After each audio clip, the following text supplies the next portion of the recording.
بسم الله الرحمن الرحيم. الحمد لله رب العالمين، والصلاة والسلام على أشرف الأنبياء والمرسلين، نبينا محمد عليه وعلى آله أفضل الصلاة وأتم التسليم، وبعد. اللهم اغفر لنا ولشيخنا وللحاضرين ولجميع المسلمين. قال المصنف رحمه الله: فصل: وإن استحق الرهن المبيع رجع المشتري على الراهن إن أعلمه العدل أنه وكيل، وإلا فعلى العدل، وهكذا كل وكيل باع مال غيره. بسم الله الرحمن الرحيم. الحمد لله رب العالمين، وأشهد أن لا إله إلا الله، وأشهد أن محمدا عبده ورسوله صلى الله عليه وعلى آله وأصحابه وسلم تسليما كثيرا إلى يوم الدين. أما بعد، هذا الفصل عقده المصنف وتكلم فيه عن مسائل متعددة، فتكلم عن مسألة إذا تبين أن العين المرهونة بانت مستحقة أو بانت معيبة، وذكر أيضا مسائل أخرى، ومنها مسألة مهمة متعلقة بالشروط في الرهن، ما الذي يصح منه وما الذي لا يصح. ثم تكلم أيضا في آخر هذا الفصل عن مسألة يد العدل، ومن بيده العين المرهونة متى تكون ضامنة. أول مسألة أوردها المصنف في قوله: وإن استحق الرهن المبيع رجع المشتري على الراهن إن أعلمه العدل أنه وكيل.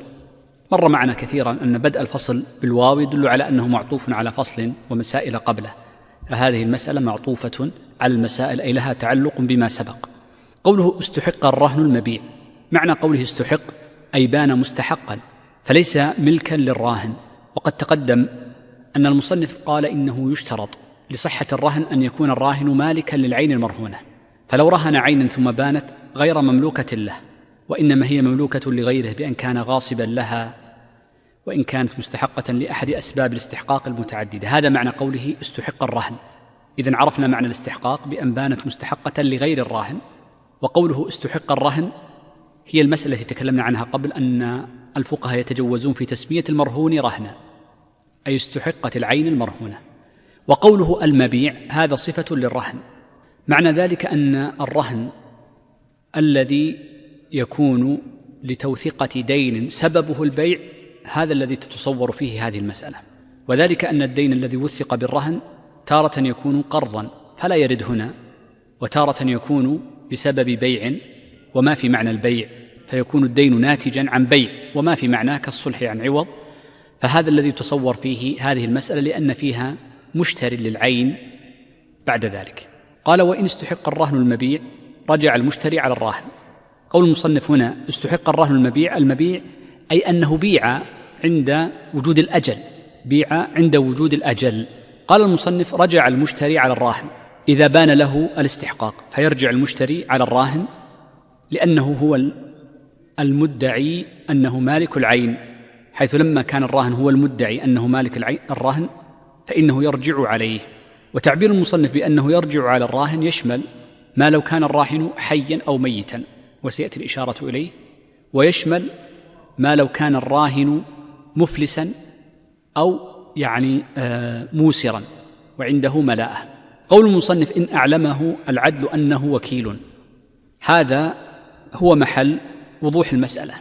فإن هذه المسألة صورتها كما يلي: أن شخصا عليه دين فرهن عينا، وهذه العين جعلها في يد وكيل الذي هو العدل، فلما حل الأجل بيعت العين المرهونة فاشتراها رجل رابع.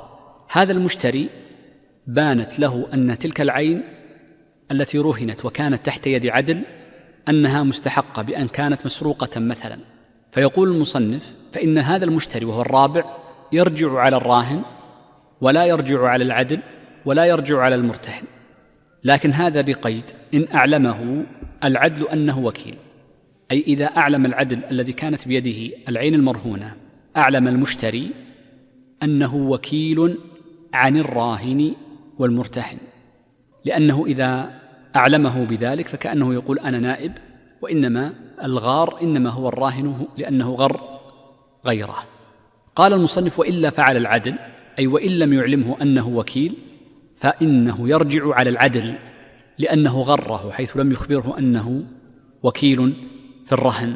ثم قال الشيخ: وهكذا كل وكيل باع مال غيره، يعني أن هذه قاعدة كلية في كل من باع مال غيره ثم بان ذلك المال مستحقا، فإنه يرجع على المالك ولا يرجع على الوكيل الذي باع، بنفس القيد الذي ذكره المصنف: إن أخبره الوكيل في البيع أنه وكيل وليس أصيلا، وأما إن أخفى عنه الوكالة وباعه كتصرف الملاك فإنه يجوز له أن يرجع عليه. أحسن الله عليكم. فإن علم المشتري بعد تلف الثمن في يد العدل رجع أيضا على الراهن ولا شيء على العدل. نعم، يقول الشيخ فإن علم المشتري، أي علم المشتري بأن العين التي اشتراها لأجل فك الرهن بالدين أنها مستحقة لطرف آخر، ولكن علمه ذاك تأخر إلى أن قبض العدل الثمن ثم تلف في يده ولم يستلمه لا الراهن ولا المرتهن. قال فإن علم المشتري أي بالاستحقاق بعد تلف الثمن الذي أقبضه للعدل الذي باع العين، وكان هذا التلف في يد العدل أي قبل أن يقبضه للراهن وللمرتهن، قال الشيخ رجع أيضا على الراهن. وقول المصنف هنا رجع أيضا على الراهن صرح منصور وغيره أنه يجب أن يكون بالقيد السابق، أنه إنما يرجع على الراهن إن أعلمه العدل أنه وكيل، فإن لم يعلمه بأنه وكيل فإنه يرجع على العدل مباشرة. ولذلك قال المصنف رجع على الراهن ولا شيء على العدل، ليس على سبيل الإطلاق وإنما بالقيد السابق كذلك، وهو أن يكون قد أعلمه العدل أنه وكيل. فأما المرتهن فقد بان له أن عقد الرهن كان فاسدا، فإن كان مشروطا في البيع ثبت له الخيار فيه وإلا سقط حقه. نعم، يقول الشيخ فإن تبين أن الرهن كان مستحقا، أي العين المرهونة كانت مستحقة سواء بيع أو لم يبع فالحكم فيهما سواء. يقول فأما المرتهن أي عند ظهور الاستحقاق فما الحكم في حق المرتهن؟ قال وأما المرتهن فقد بان له أن عقد الرهن كان فاسدا، لأن العين المرهونة كانت مستحقة وقد رهن ما لا يملك، ورهن ما لا يملك لا يصح، فدل على أن عقد الرهن كان فاسدا. ولذلك قال الشيخ فإن كان مشروطا في البيع، أي عندما أقرضه قرضا أو باع له سلعة بدين مؤجل وهو البيع، كان قد شرط عليه أن يأخذ منه هذا الرهن بعينه أو ما في معناه، ثبت له الخيار، وإلا أي وإن لم يكن مشروطا سقط حقه لأنه عقد منفصل. فقط يهمنا هنا في تصويب كلام المصنف أن قول المصنف فإن كان مشروطا في البيع، أن تعبير المصنف بقوله في البيع إنما هو على سبيل الغالب، فقد يكون الدين الذي وثق بالرهن بغير البيع، فقد يكون سببه قرض أو إجارة أو غير ذلك. وإن كان الراهن مفلسا حيا أو ميتا كان مرتهن والمشتري أسوة الغرماء. نعم، هذا تفريع على المسألتين السابقتين، فإنه في أول هذا الفصل أورد مسألتين. المسألة الأولى إذا استحق الرهن المبيع رجع المشتري على الراهن إن أعلمه العدل أنه وكيل وإلا فعل العدل. والمسألة الثانية قوله فأما المرتهن فقد بان له أن عقد الرهن كان فاسدا، فإن كان مشروطا ثبت له الخيار وإلا سقط حقه. تفريع على هاتين المسألتين يقول الشيخ وإن كان الراهن مفلسا، حيث قلنا إنه يرجع عليه إما بالدين أو يرجع عليه بالعين المشتراه في المثال الأول.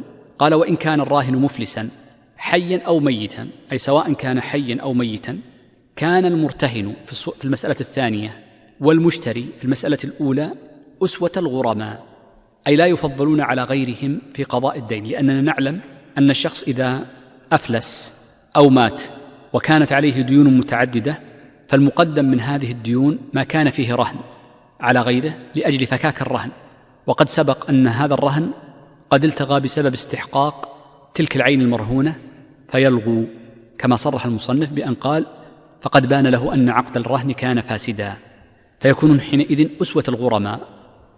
ومعنى أسوة الغرماء أنهم يدخلون معهم بالنسبة والتناسب، فيكون دين المرتهن في الصورة الثانية ودين المشتري للعين المرهونة التي بان استحقاقها يكون كسائر الدائنين ولا يفضل على غيرهم.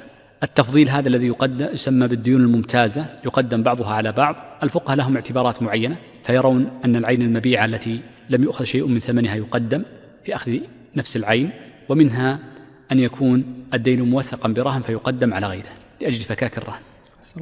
وإن خرج مستحقا بدفع الثمن إلى مرتهن رجع المشتري على مرتهن، وإن كان المشتري رد. طيب نقف هنا. يقول الشيخ وإن خرج مستحقا، يعني خرجت العين المرهونة مستحقة ليست ملكا للراهن وإنما قد سرقها أو غصبها.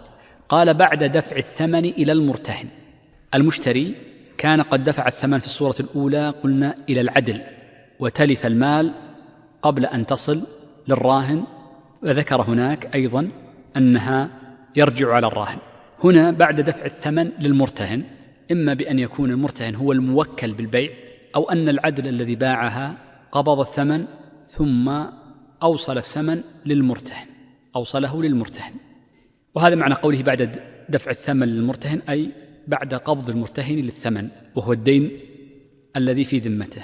قد يكون ثمن العين المرهونة بمقدار الدين، وقد يكون أقل، وإن كان ثمن العين المرهونة أكثر فإنه يقبض دينه فقط، وما زاد فيذهب للمدين أو مالك العين المرهونة.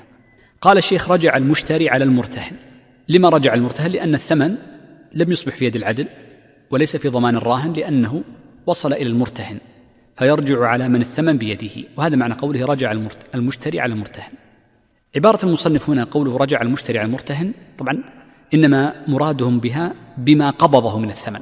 فلو أن السلعة وهي العين المرهونة قيمتها 10 والدين 10 فيرجع عليه ب10، ولو أن العين المرهونة قيمتها 5 والدين 10 فسيأخذ المرتهن ال5 كلها فيرجع عليه ب5.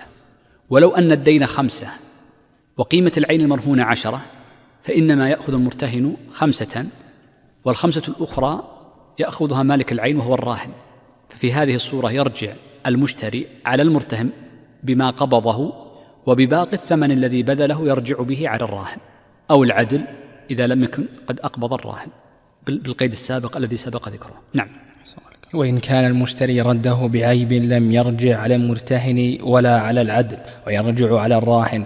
بعدما انتهى المصنف من مسألة الاستحقاق بدأ يتكلم عن مسألة عيب الرهن، فقال: وإن كان المشتري رده بعيب، أي وإن كان المشتري قد رد المرهون بعيب، وكان هذا العيب قد حدث قبل شرائه له، لأنه لا يجوز الرد إلا بالعيب المتقدم للحادث بعد الشراء.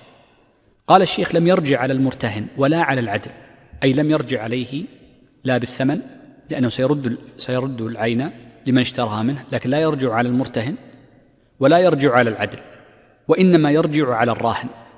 وذلك لأن الراهن في هذه الصورة قبض الثمن بحق، هكذا عبر مرعي بأنه قبض الثمن بحق.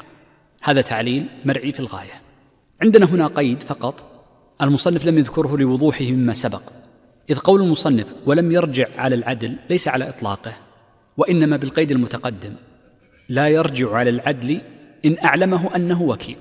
ولماذا اختصره المصنف؟ لأنه سيأتي في الجملة القادمة فيما إذا لم يكن العدل قد أخبره أنه وكيل أن الحكم فيها مختلف، فدل على أن هذا القيد واضح من السياق، ولكن من المناسب تبيينه لأن أول الذكر للعدل أنه على هذه الحال. نعم. تفضل. وإن كان العدل حين باعه لم يعلم المشتري أنه وكيل كان للمشتري الرجوع عليه ويرجع هو على الراهن. طيب نقف هنا.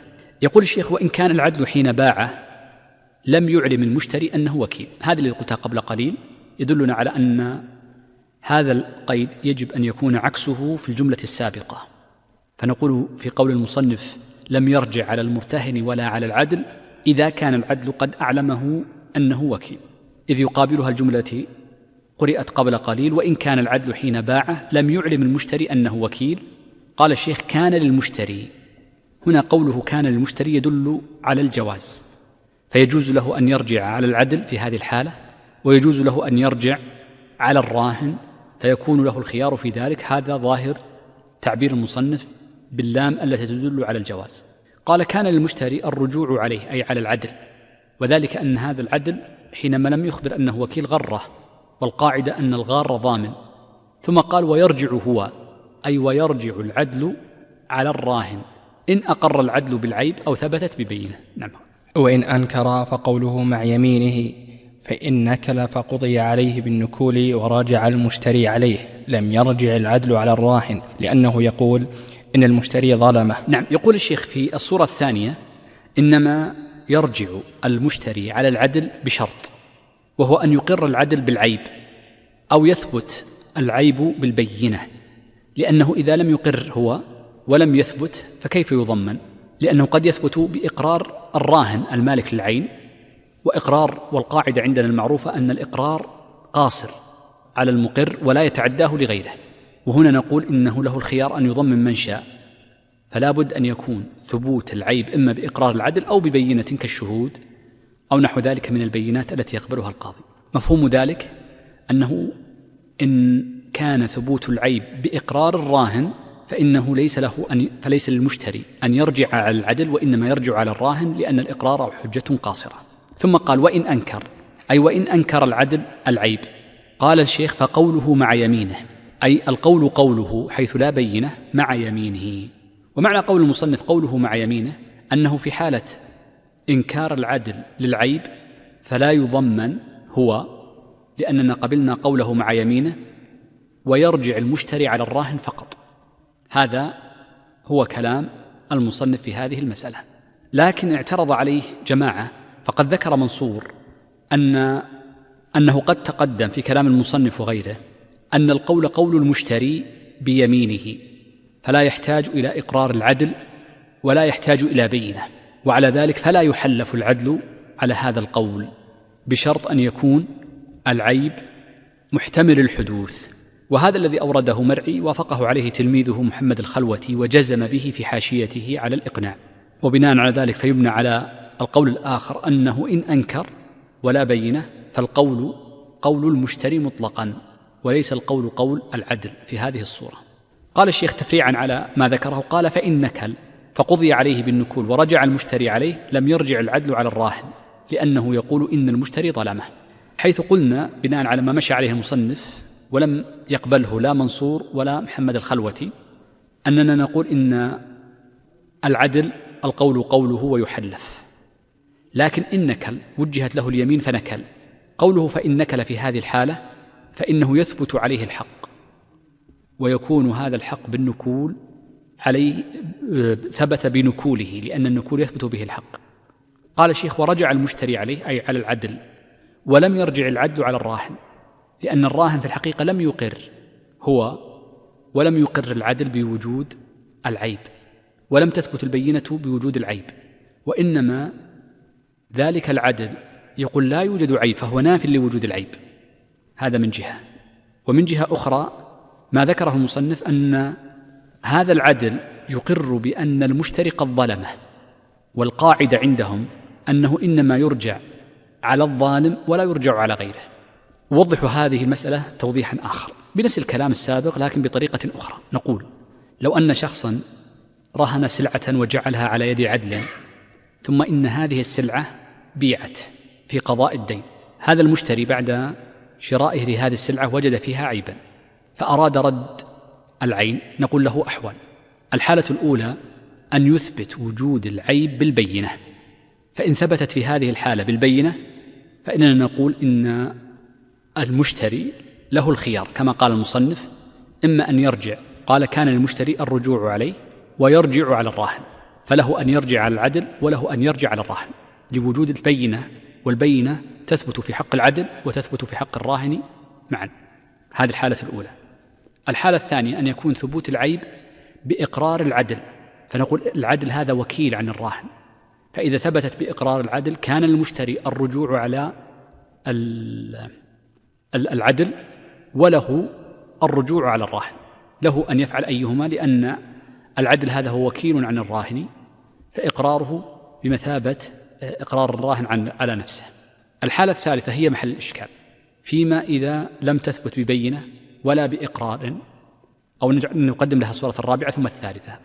الثالثة لم يردها المصنف، وهو إذا ثبت ذلك بإقرار الراهن نفسه لا بالعدل، والعدل منكر، فنقول هنا إنما يرجع على الراهن ولا يرجع على العدل، هذه لم يذكرها المصنف.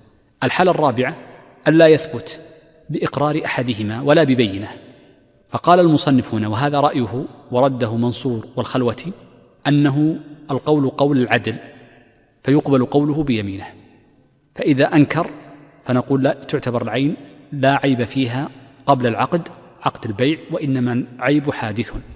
وإن نكل امتنع من الحلف فالقاعدة أنه يحكم بالنكول. طيب الحكم بالنكول على العدل وحده ولا يرجع على الراهن، لأنه لما قضي بالنكول هذا الناكل حكم عليه وهو يعتقد أن من ادعى عليه العيب أنه ظالم له، فيرجع على الظالم ولا يرجع على غيره. هذه ملخص الصور في هذه المسألة، وهي وإن كانت دقيقة لكنها تفتق للذهن كيف أن الفقهاء يعني حصروا المسائل المتعلقة بصورة واحدة. تفضل شيخ. أحسن الله عليكم.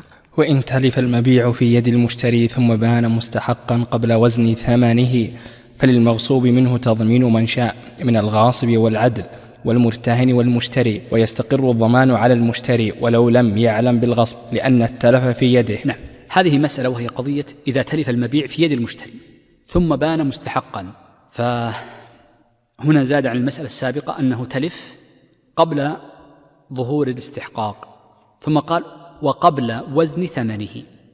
التعبير بقوله وقبل وزن ثمنه هذه هي عبارة المصنف وتبعه عليها مرعي، وقبل ذلك هي عبارة الموفق في المغني وابن أبي عمر في الشرح. لما وقفت مع هذه العبارة؟ لأن منصور وكذلك بعض المتأخرين وهو عبد الحي ابن العماد كأنهم لم يرتضوا هذه العبارة وهي قبل وزنه، فقالوا عند إيراد هذه الكلمة قبل وزن الثمن قالوا أو بعده، فلا فرق بين وزن الثمن وكونه بعد وزن الثمن. والذي يظهر أن مراد الموفق والشارح والمؤلف ومرعي بقولهم قبل وزن الثمن أي قبل قبض العدل أو الراهن أو المرتهن للثمن، أي قبل قبض الثمن، فما زال الثمن في ذمة المشتري للعين. فحينئذ نقول ليس كما ظن أن الحكم يثبت قبل الوزن وبعده، وإنما مرادهم بالوزن القبض.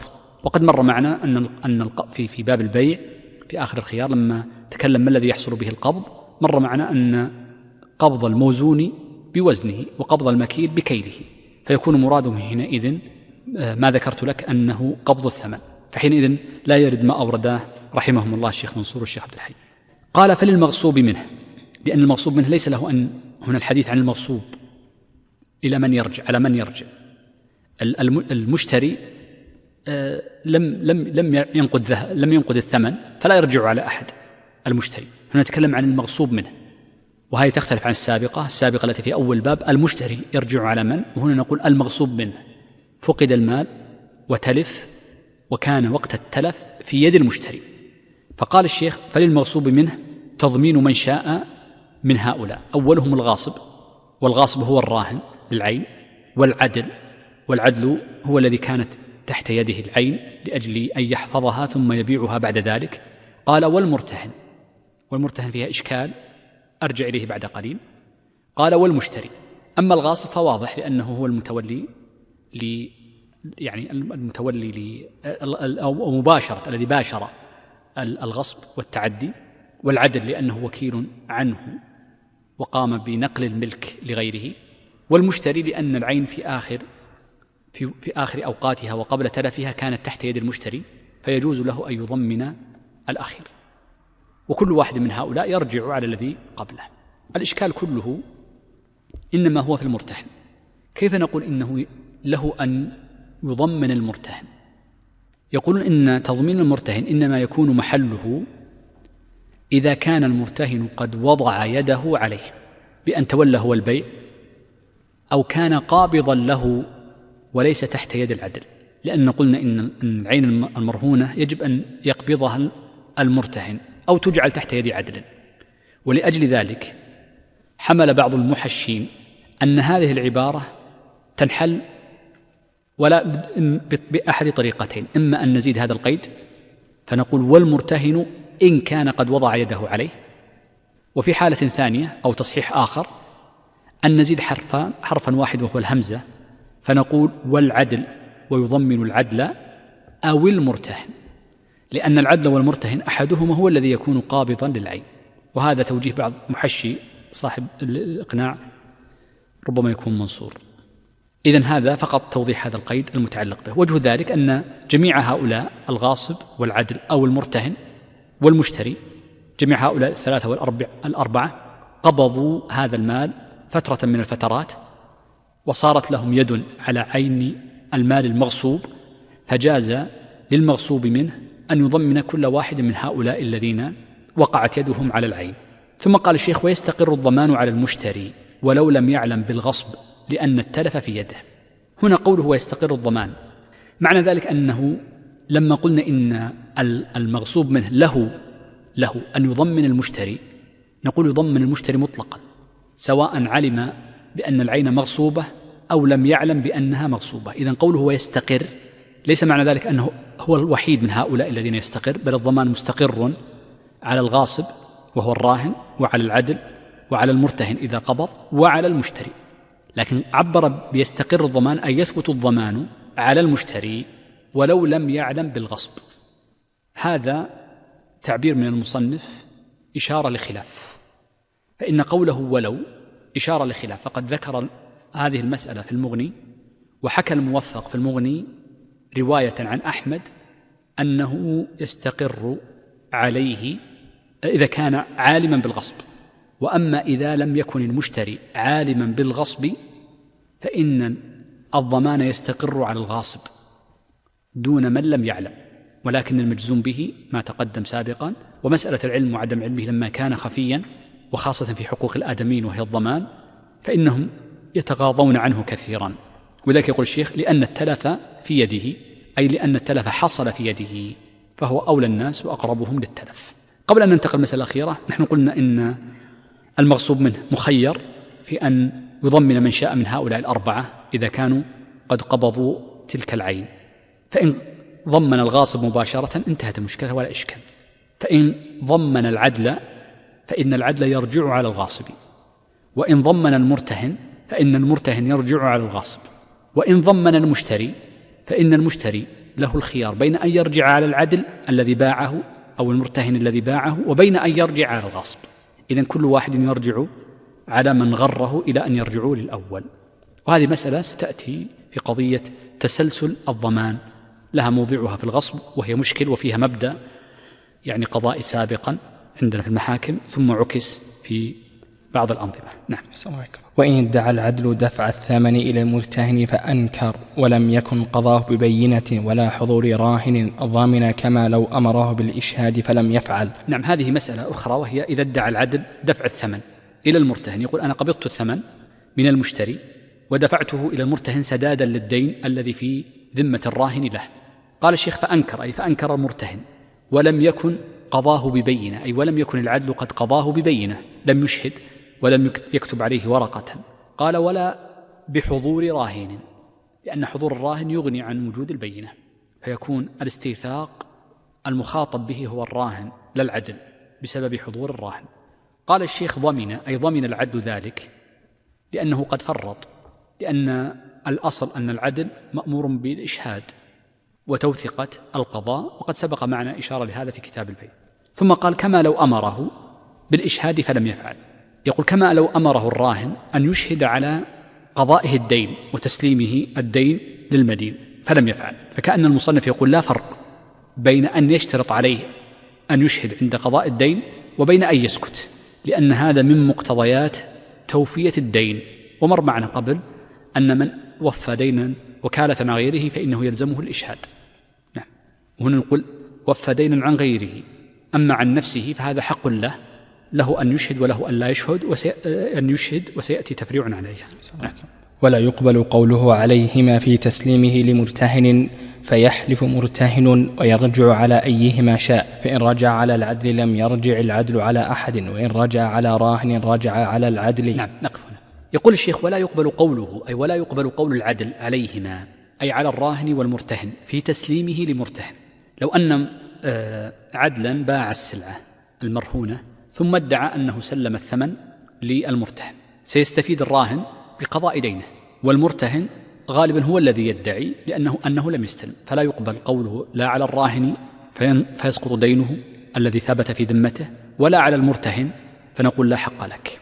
وذلك أن هذا العدل في الحقيقة وكيل عن المرتهن وكيل عن المرتهن كما تقدم، وفيها نوع وكالة عن الراهن إنما هو في الحفظ، وليس وكيلا عن المرتهن في سداد الدين وفي قبضه. نحن قلنا لما قلنا العدل وهو وكيل عن المرتهن في الحفظ وفي البيع إن أذن له بذلك من الراهن. وبناء على ذلك فيقول الشيخ فيحلف مرتهن، أي فيحلف المرتهن أنه لم يقبض دينه من العدل. ثم قال ويرجع، أي ويرجع المرتهن على أيهما شاء، إما أن يرجع على العدل وإما أن يرجع على الراهن، لأن الراهن هو المدين أصلا، والعدل لأنه وكيل في حفظ المال عنهما فيكون كالمفرط. قال فإن رجع على العدل لم يرجع العدل على أحد، فلا يرجع على الراهن هنا ولا على غيره. والسبب قالوا لأن ذلك العدل في أول الدعوة قال أنا قد أقبضتك المال، فلا يتهم الراهن بأنه قد ظلمه، وإنما يتهم المرتهن أنه قد ظلمه. والقاعدة التي مرت معنا أنه إنما يرجع على من ظلمه لا على من برأه. هذا العدل يقر أن المدين بريء وأن الدين قد استلمه المرتهن لكنه لم يشهد عليه، فهو مقر بأن المرتهن قد ظلمه، فكيف نرجعه على ذلك البريء الذي هو في أول دعواه قد أقر ببراءة ذمته؟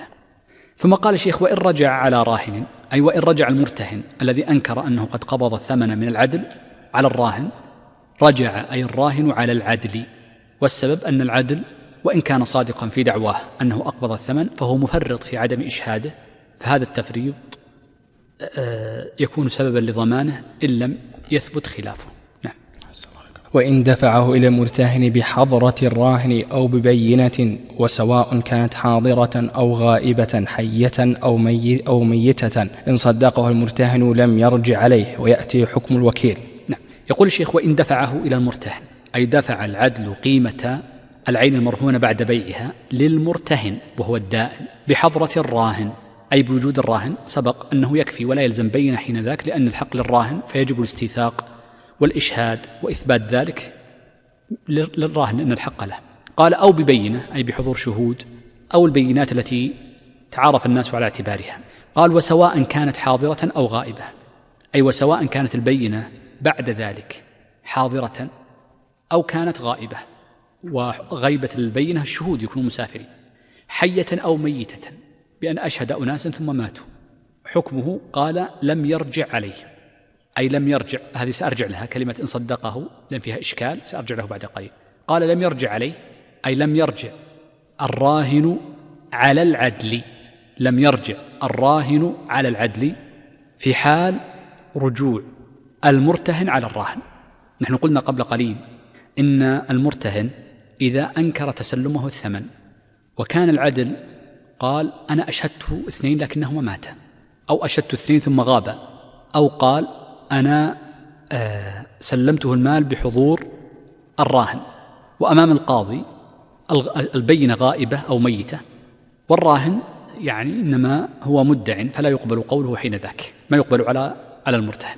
فيقول المصنف لم يرجع، أو ذكر في المسألة السابقة قال يرجع المرتهن على الراهن بالثمن دون العدل لوجود البينة لعدم هنا قال لم يرجع عليه، أي يرجع المرتهن بالثمن الذي ادعى أنه لم يقبضه على المدين الذي هو الراهن فقط، ولم يرجع على العدل لأن العدل لم يفرط، فقد أشهد بينة لكن ماتت أو غابت، أو وقت تسليمه أو وقت ادعائه التسليم كان قد حضر الراهن. أرجو أن تكون واضحة المسألة. هنا بس الإشكال كله في صورة واحدة، قوله إن صدقه المرتهن. قوله إن صدقه المرتهن العبارة خاطئة، القيد صحيح لكن عبارة المصنف خاطئة وهي سبق قلم. محل ذلك انظر معي، نحن قلنا قبل قليل صورة المسألة أن العدل باع العين المرهونة وكان وقت ثم ادعى أنه أقبض ثمنها للدائن الذي هو المرتهن، فجاء المرتهن قال لم أقبض الثمن، فنقول للعدل هل عندك بينة؟ قال أقبضته الثمن بحضور الراهن، بحضور الدائن مالك العين قبل بيعها. فنقول في هذه الحالة لم يفرط، وإنما التفريط من الراهن حيث لم يثبت هذا الإقباض.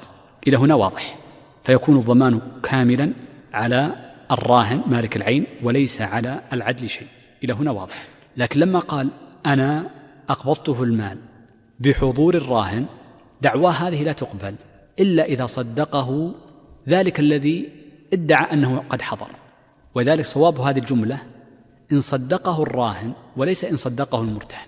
لا يمكن أن نقول إن صدقه المرتهن، لأنه إن صدقه المرتهن فكيف يقول المرتهن نعم عنده بينة أنني قبضت المال هو يقول لم أقبض المال، فهذا تناقض. فالعبارة خاطئة قطعا، وصوابها إن صدقه الراهن، أي إن صدق الراهن العدل أنه أقبض المرتهن قيمة العين المرهونة، وتصديقه لا أثر له في الإثبات لأنه خصم، والخصم لا يقبل دعواه، تقبل شهادته على خصمه، فحينئذ يجب أن تصوب العبارة فتكون إن صدقه الراهن. طبعا جميع النسخ كلها المرتهن، وهذا سبق قدم من المؤلف رحمه الله. نعم. أحسن الله بكم. وإن غصب المرتهن الرهن من العدل ثم رده إليه زال عنه الضمان. نعم، هذه المسألة، وهي إذا كانت العين المرهونة في يد العدل والمرتهن الذي هو الدائن غصبها، أخذها بقوة، صارت في يده مضمونة لأن يده يد عادية، وإن كانت مرهونة لحقه ليس لك، لأن الراهن والمرتهن اتفقا على أن تجعل في يد عدل. وذلك قال المصنف: وإن غصب المرتهن الرهن من العدل فإنه يكون ضامنا، ثم رده إليه ثم أرجعه إليه، قال زال عنه الضمان، فيكون ضامنا بالغصب يضمنها بالتفريط وبعدمه، فإن ردها قبل التلف زال عنه الضمان لأنها رجعت ليد الأمين، لأنه رد العين لوكيل المستحق ومالك العين، فكأنها ردها للأصيل. هذا تفريع لقاعدة لطيفة جميلة أوردها ابن رجب، وهي لطيفة لها تفريعات بالعشرات، وهو أن الزائل العائد هل يعتبر حكمه كحكم ما لم يزل، أم حكمه حكم أصله ويكون زائلا على ابتدائه؟ هي نفس هذه المسألة.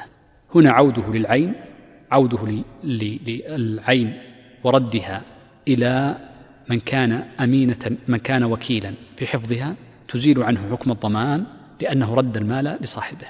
هذه سهلة، مثال تشبيهاتها: واحد سرق من آخر عينا ثم ردها المسروقة منه، خلاص رد الضمان، لا يصبح ضامنا لها إذا تلفت بعد قبض المسروقة منه. ردها لوكيله نفس الشيء. هذه مثلها، غصب العين المرهونة ثم ردها للعدل الذي هو يحفظها، سواء كان الغاصب هو المرتهن أو غيره لا فرق. لكن النكتة هنا في المسألة التي ستأتي بعد قليل. نحسن الله. وإن كان الرهن في يد مرتهن فتعدى فيه ثم زال التعدي أو سافر به ثم رده لم يزل عنه الضمان. نعم، هذه هي النكتة لما أورد المسألة السابقة مع وضوحها، لأن هذه المسألة قد يظن شبهها بها، ولكن بين المسألتين فرق، وهذا الفرق دائما يريده الفقهاء لأجل تنشيط الذهن ومعرفة دقائق الباب. قول المصنف ولو، هذه المسألة واردة في الكافي وفي المغني والشرح، ولم يذكروا فيها خلافا، وإنما عبر المصنف بقوله ولو إشارة لأن هذه مسألة مختلفة عن المسألة التي قبلها، وليس من باب الإشارة للخلاف. يقول: لو كان الرهن في يد المرتهن، السابقة كان الرهن في يد عدل، قوله فتعدى فيه أي أن المرتهن تعدى على هذا المال بأن فرط تفريطا معينا أو تعدى تعديا معينا. قال: ثم أزال التعدي، كانت العين المرهونة في يده فاستعملها، وهذا التعدي ليس له أن يستعملها، أن جعلها عرضة للسراق، فعل فيها شيئا معينا، أراد أن يكسر شيئا معينا لكنه لم ينكسر. قال: ثم أزال التعدي عليها. قال المصنف: أو سافر به، أي سافر بالعين المرهونة، وقد تقدم معنا أنه يمنع السفر بالعين المرهونة. ثم رده، أي ثم رده المكان الذي تراهن فيه. قال المصنف: لم يزل عنه الضمان. الأولى الزائل العائد الزائل، أو الزائل العائد كما لم يزل. هنا العائد الزائل كالباقي، ويكون حكمه كحاله الأول. ما الفرق بين المسألتين؟ الفرق بين المسألتين أن الصورة الأولى فيها نقل يد، إرجاع للعدل، وهذه ليس فيها إرجاع يد، بل بقيت يده عليها. ولذلك يقول الموفق: لأن استحقاقه زال بالتعدي، أي في الصورة الثانية، فلم يعد فعله يده يد أمانة مع بقاء اليد، بخلاف التي قبلها فقد نقل العين إلى يد شخص آخر. توضيح هذه الصورة الثانية من باب التأكيد فقط، أن العين المرهونة إذا كان قابضها هو المرتهن ثم تعدى فيها ثم زال التعدي ولم تتغير، نقول تبقى يده يد ضمان، فإذا تلفت بتفريط أو بدونه، بتعد بعد ذلك أو بدونه، فإنه يضمن في جميع الأحوال، لأن تعديه الأول نقل يده من كونها يد أمانة إلى كونها يد ضمان. طبعا هذه مسألة الفروق بس من باب الفائدة. وقفت على نص للشيخ عبد الرحيم الإسنوي، والأصوب في ضبط اسمه بكسر الهمز، لأن إسنا بالكسر كما قال الأدفوي في الطالع السعيد في تراجم علماء الصعيد. قال: علم الفروق هو علم دقيق لا ينتفع به المبتدئ، وإنما ينتفع منه، أو معنى عبارة المنتهي. فحتى تعرف هذه المسألة لابد أن تكون عرفت باب الغصب وأحكامه، وعرفت باب الرهن وأحكامه، حتى تصل لهذه المسائل الدقيقة. وهذا الذي يجعل لما وجد الآن دراسات معاصرة في الفروق فقط، قد يكون بعض الباحثين ليس له المكنة والقدرة على فهم الباب، فيأتي بالمسألة ولا يفهم معناها حقيقة، ويأتي بأشياء غريبة جدا في البحوث المعاصرة في الفروع. وذلك قال الإسلام قال فائدته قليلة جدا، لأن المنتهي واضحة عنده، حتى يصل هذه المرحلة يكون عنده واضح المعنى المفرق بين المسألتين. أحسن الله عليكم. وإذا استقرض ذمي من مسلم مالا فرهنه خمرا لم يصح، سواء جعله في يد ذمي أو غيره. طيب نقف هنا يقول الشيخ لو أن ذميا استقرض من مسلم مالا ثم إن ذلك الذمي رهن المسلم خمرا لم يصح. لماذا لم يصح؟ لأن القاعدة العامة عندنا أن الرهن إنما يصح فيما يصح بيعه، والخمر لا يصح بيعها. ثم قال الشيخ سواء جعله في يد ذمي أو غيره، ففي جميع الأحوال لا يصح اقتناؤها ولا يصح بيعها الخمر، ولو كان الذمي تقر يده عليها. فإن باعها الراهن أو نائبه الذمي وجاء المقرض بثمنها لازمه قبوله. نعم، يقول فإن باعها أي باع الخمر الراهن وهو مالك الخمر الذمي، ونحن قلنا إن يده تقر عليها، أو نائبه أي وكيله بشرط أن يكون ذميا كذلك، وذلك قالوا أو نائبه الذمي، فهي صفة للنائب وصفة للراهن كذلك. الذمي صفة للنائب وصفة للراهن معا. قال وجاء المقترض بثمنها، نقول إن بيع الرهن من الذمي صحيح بشرط أن يبيعها لذمي، ويكون البائع والمباشر، البائع الأصيل المالك أو المباشر وهو الوكيل أو النائب، يجب أن يكون ذميا. قال وجاء المقرض بثمنها للمسلم الذي استقرض منه المال لزمه قبول الثمن. دليل ذلك الأثر المعروف عن عمر رضي الله عنه أنه قال ولوهم بيعها، فكان أهل الذمة عندهم خمر، ولما تأتي الجزية أو يأتي الخراج، الجزية على الأبدان والخراج على الأراضين، فإذا جاءت الجزية أو الخراج يكون عندنا خمر، فلا يجوز أن المسلم يأخذ مكان دينه خمرا، ولا أن يجعل الخمر رهنا في الدين، وإنما إن شئتم بيعوها لكم في دينكم لأنكم مقرون عليها، فيبيعونها لأهل دينهم. ثم إذا صارت مالا يجوز للمسلم تملكه يجب عليه أن يقبضه. ولذلك قال المصنف وجاء المقرض هي ما تجي وجاء المقرض خطأ، الصواب وجاء المقرض بثمنها لزمه قبوله، أي لزم المقرض قبول الثمن، يلزم المقرض قبول الثمن. وجاء المقترض للمقرض، وذلك نقول جاء المقرض، جاء الذمي المقرض بثمنها لزمه قبوله أي الثمن. نعم. فإن أبى فإن أبى قيل له إما أن تقبض وإما أن تبرئ. نعم، قال فإن أبى أخذ هذا الثمن يقال له إما أن تقبض الثمن وإما أن تبرئ. وهذه قاعدة مشهورة جدا لطيفة ذكر أيضا ابن رجب، وهذه من لطائف قواعد ابن رجب، أنه قال إن تبدل سبب الملك يقوم مقام تبدل أصل المال. أصل المال خمر، لكن لما تبدل وصار مبيعا فإنه يجوز قبول ثمنه. وإن جعلها في يد مسلم فباعها المسلم لم يجبر المرتهن على قبول الثمن. قول المصنف وإن جعلها، أي وإن جعل الذمي الخمر في يد مسلم فباعها المسلم الذي تولى البيع هو المسلم، فهذا لا يجوز شرعا، لأن المسلم لا يجوز له أن يتملك الخمر ولا أن يكون نائبا في بيعها باتفاق. قال المصنف لم يجبر المرتهن على قبول الثمن، لأنه يرى أن هذا العقد باطل وأن هذا الكسب محرم، أن كامل الكسب محرم، ولما كان كذلك لم يجبر.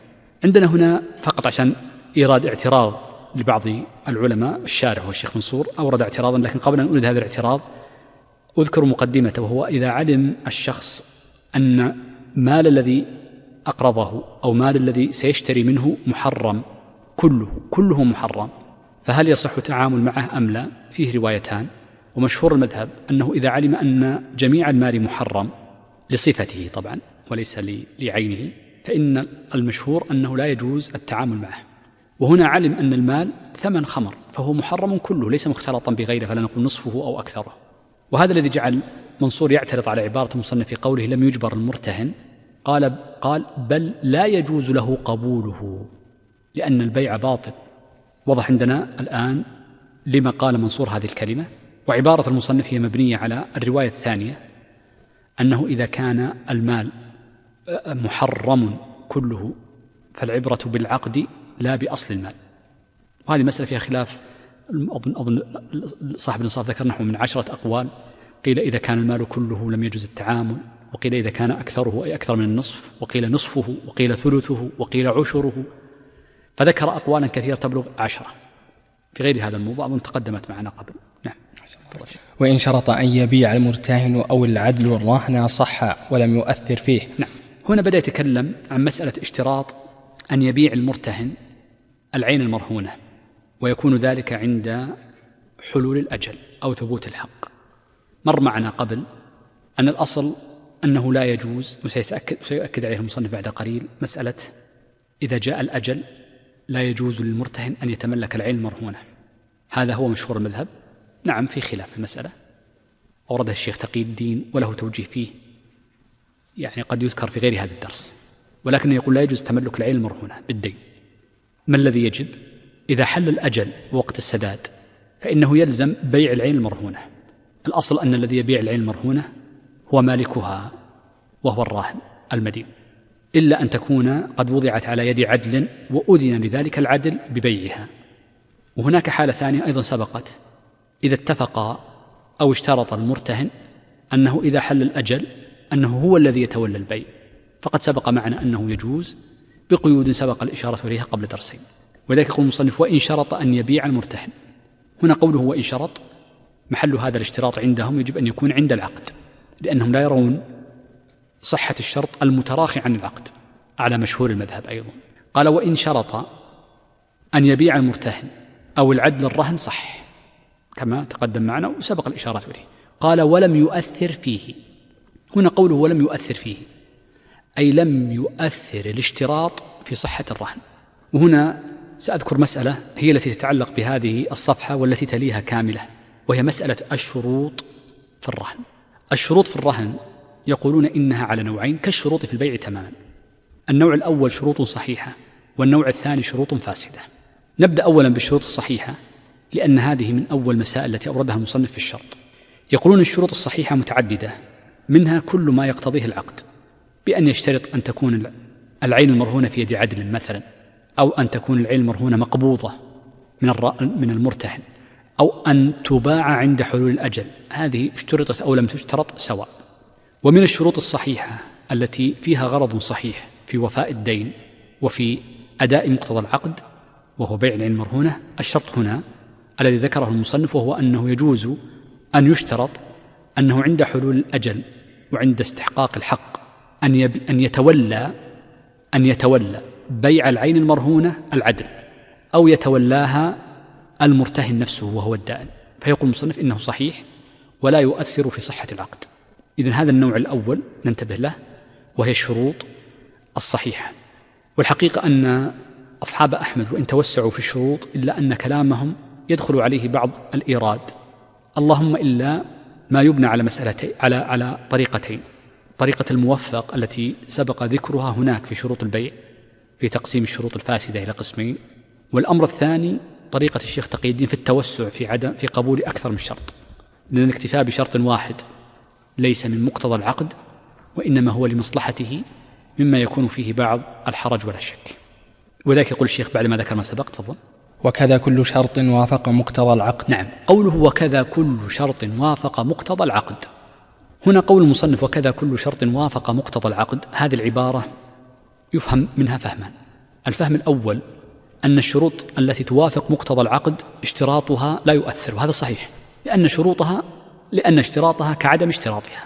مقتضى العقد أن تكون العين المرهونة مقبوضة، فلو اشترطوا القبض فنقول الشرط صحيح، نقول أصلا هو وجوده وعدمه سواء. هذا ظاهر العبارة، كل شرط وافق مقتضى العقد. أيضا من الشروط التي توافق مقتضى العقد بهذا المعنى أن تباع عند حلول الأجل، اشترطت هذا الشرط أو لم تشترطه لا أثر في ذلك. هناك فهم آخر، أن معنى قوله كل شرط وافق مقتضى العقد أي يؤدي لمقتضى العقد مما يكون فيه مصلحة العقد، وهذا ألمح إليه الخلوة في حاشية المنتهى، وهذا في الحقيقة أدق في نظري، لأنه يتوافق مع كلام الموفق. فإن الموفق لما ذكر الشروط الصحيحة قال هي التي توافق مقتضى العقد والتي من مصلحة العقد مما لا يكون فاسدا، سواء كان الشرط في بيع، الشرط في رهن، الشرط في أي سائر العقود. ولذلك فإن هذه العبارة تحتاج كما استشكلها الشيخ محمد الخلوتي في حاشيته على المنتهى وليس على الإقناع. نعم. أحسن عليكم. وإن عزلهما أو مات عزلا علما أو لم يعلما. نعم، هذه متعلقة بما سبق، وهو أن اشتراط أن يتولى المرتهن البيع هو وكالة، وبناء على ذلك فلو أن الراهن عزلهما عن البيع أو مات الراهن لأنها وكالة عزلا، سواء علم بذلك أو لم يعلم. طبعا عزلهما معا أو عزل أحدهما إن كانت الوكالة له، فيرون أن هذا الشرط هو في الحقيقة وكالة وليس شرطا لازما في ظاهر كلامهم، لأنه أجازوا له الرجوع، فكل ما كان من باب التوكيل يرون أنه يجوز الرجوع فيه. نعم. وإن أتلف الرهن في يد العدل أجنبي فعلى المتلف بدله يكون رهنا في يده بمجرد الأخذ وله المطالبة به، فإن كان البدل من جنس الدين وقد أذن له في وفائه من ثمن الرهن ملك إيفاءه منه. نعم. يقول الشيخ: وإن هذه مسألة متعلقة بالتلف سابقة أوردها بين الشروط، فهي خارجة عن موضوع الشروط السابقة. يقول الشيخ: وإن أتلف الرهن في يد العدل أجنبي، الفاعل هو الأجنبي والمفعول في هذه الجملة هو الرهن، وقوله في يد العدل الجار والمجرور أي حال كون الرهن في يد العدل. لما كان الرهن في يد عدل وقبل أن يباع جاء أجنبي فأتلفه، طرف غائب لكن يمكن تضمينه. قال المصنف: فعل المتلف بدله. هذا المتلف هو الأجنبي، وهنا الأجنبي ليس راهنا ولا مرتهنا، وإنما هو طرف ثالث. بدله، والبدل أي بدل الرهن، وهو المثل في المثليات والقيمة في القيميات. قال المصنف: يكون رهنا في يده بمجرد الأخذ. يكون رهنا لأنه بدل في يده، الضمير هنا يعود للعدل، فنقول إن وكالته في حفظ الرهن وفي بدله كذلك. وقوله بمجرد الأخذ أي بمجرد أخذه للبدل من المتلف الأجنبي. ثم قال: وله المطالبة به، أي وللعدل المطالبة بالبدل من المتلف، فله أن يطالبه أمام القضاء وله أن يلازمه لأنه وكيل بالحفظ، وهذا مما يتبع ذلك. ثم ذكر جملة وسكت عن مفهومها، لذا سأتكلم عن المفهوم. قال: فإن كان البدل من جنس الدين، بأن كان الدين دراهم والمتلف قيمي فقوم بالدراهم. قال: فإن كان البدل من جنس الدين وقد أذن له في وفائه، أي وأذن الراهن للعدل في وفاء الدين من العين أو من قيمتها عند البيع. قال: في وفائه من ثمن الرهن ملك إيفاءه منه، فإذا حل الأجل يكون له أن يقضي الدين من البدل الذي هو الثمن. هذه واضحة ليس فيها إشكال، لكن الإشكال هنا في لو ما هو مفهوم هذه الجملة، وهو إذا كان البدل من غير جنس الدين فما الحكم؟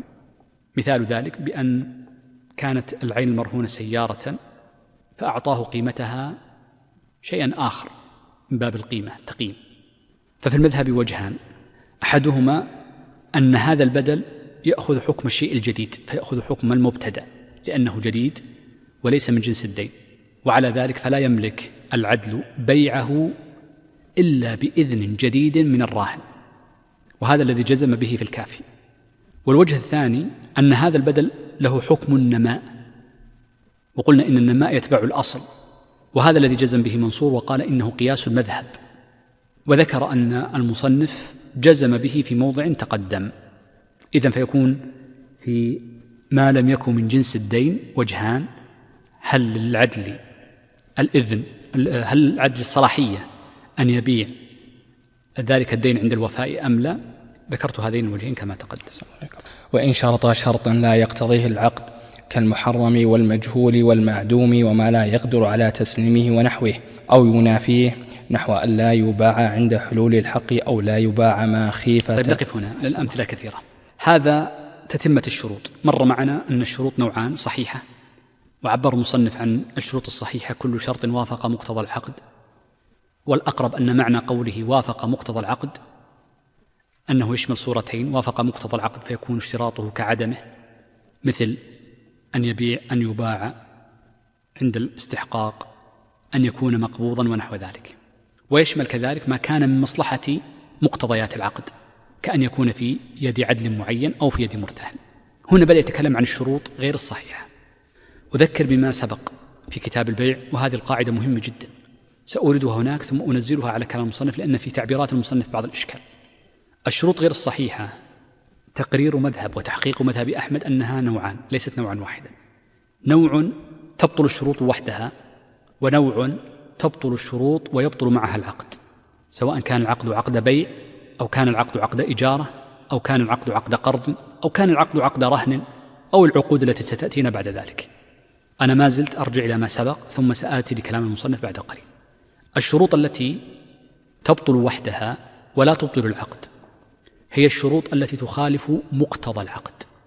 وعندما نقول تخالف مقتضى العقد، أي أن العقد بتكوينه بشروطه وبأركانه وبحقيقته الشرعية موجود، ولكن أحد ثمرات العقد يشترط أحد المتعاقدين نفيه، فيقولون هذا الشرط يبطل وحده ولا يبطل العقد.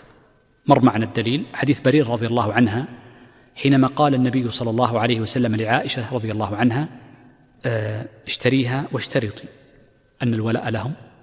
ثم قال النبي عليه الصلاة والسلام: إنما الولاء لمن أعتق، كل شرط ليس في كتاب الله فهو باطل. فدلنا ذلك على أن الشرط الذي يخالف مقتضى العقد، الذي هو الثمرة المرادة والمقصودة من العقد التي أثبتها الشارع، كل شرط ينفيه فإنه يبطل وحده ولا يبطل العقد. هذا النوع الأول. النوع الثاني من الشروط التي تبطل وتبطل العقد معا، وذكرنا لبطلانها لا أثر لها، بل هي تبطل العقد ابتداء، فمن باب تبع والأولى أنها تبطل كذلك. نقول هذه الشروط هي التي تعود لأصل العقد، فكل شرط ينفي شرطا من شروط صحة العقد فهو مبطل للعقد. كل شرط كل شرط جعلي من المتعاقدين ينفي شرطا شرعيا من شروط صحة العقد فإنه يبطل العقد. وكل شرط ينقل حقيقة العقد من صورة مباحة إلى صورة محرمة فإنه يبطل العقد كذلك، مثل ما ذكرت لكم قبل أن اشتراط الفائدة أو التي في القرض فإنها تنقله إلى الربا فإنها تبطل العقد. وكل شرط كذلك نهى الشارع عنه، فالأصل عندنا أن النهي يقتضي الفساد فيبطل العقد. إذن هذه الشروط الثلاثة لا على سبيل الحصر هي في الأصل تبطل العقد، ويكون وجود الشرط كعدمه قطعا حين ذاك.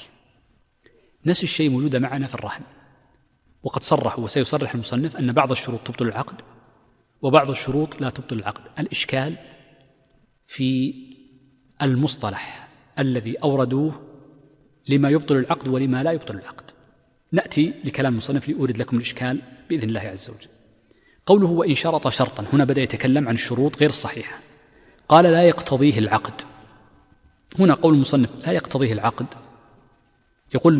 يقول الخلوتي ليس المقصود مما لا يقتضيه العقد الاقتضاء المذكور في باب البيع حسب ما شرحت لكم ابتداء قبل قليل، وإنما يراد به معنى آخر، فيكون مراده مما لا يقتضيه العقد أي الذي يغير حقيقة العقد، الذي يجعل أو ينفي بعض الشروط الشرعية لصحة عقد الرهن، فهذه تبطل العقد. قال كالمحرم والمجهول والمعدوم وما لا يقدر على تسليمه ونحوه.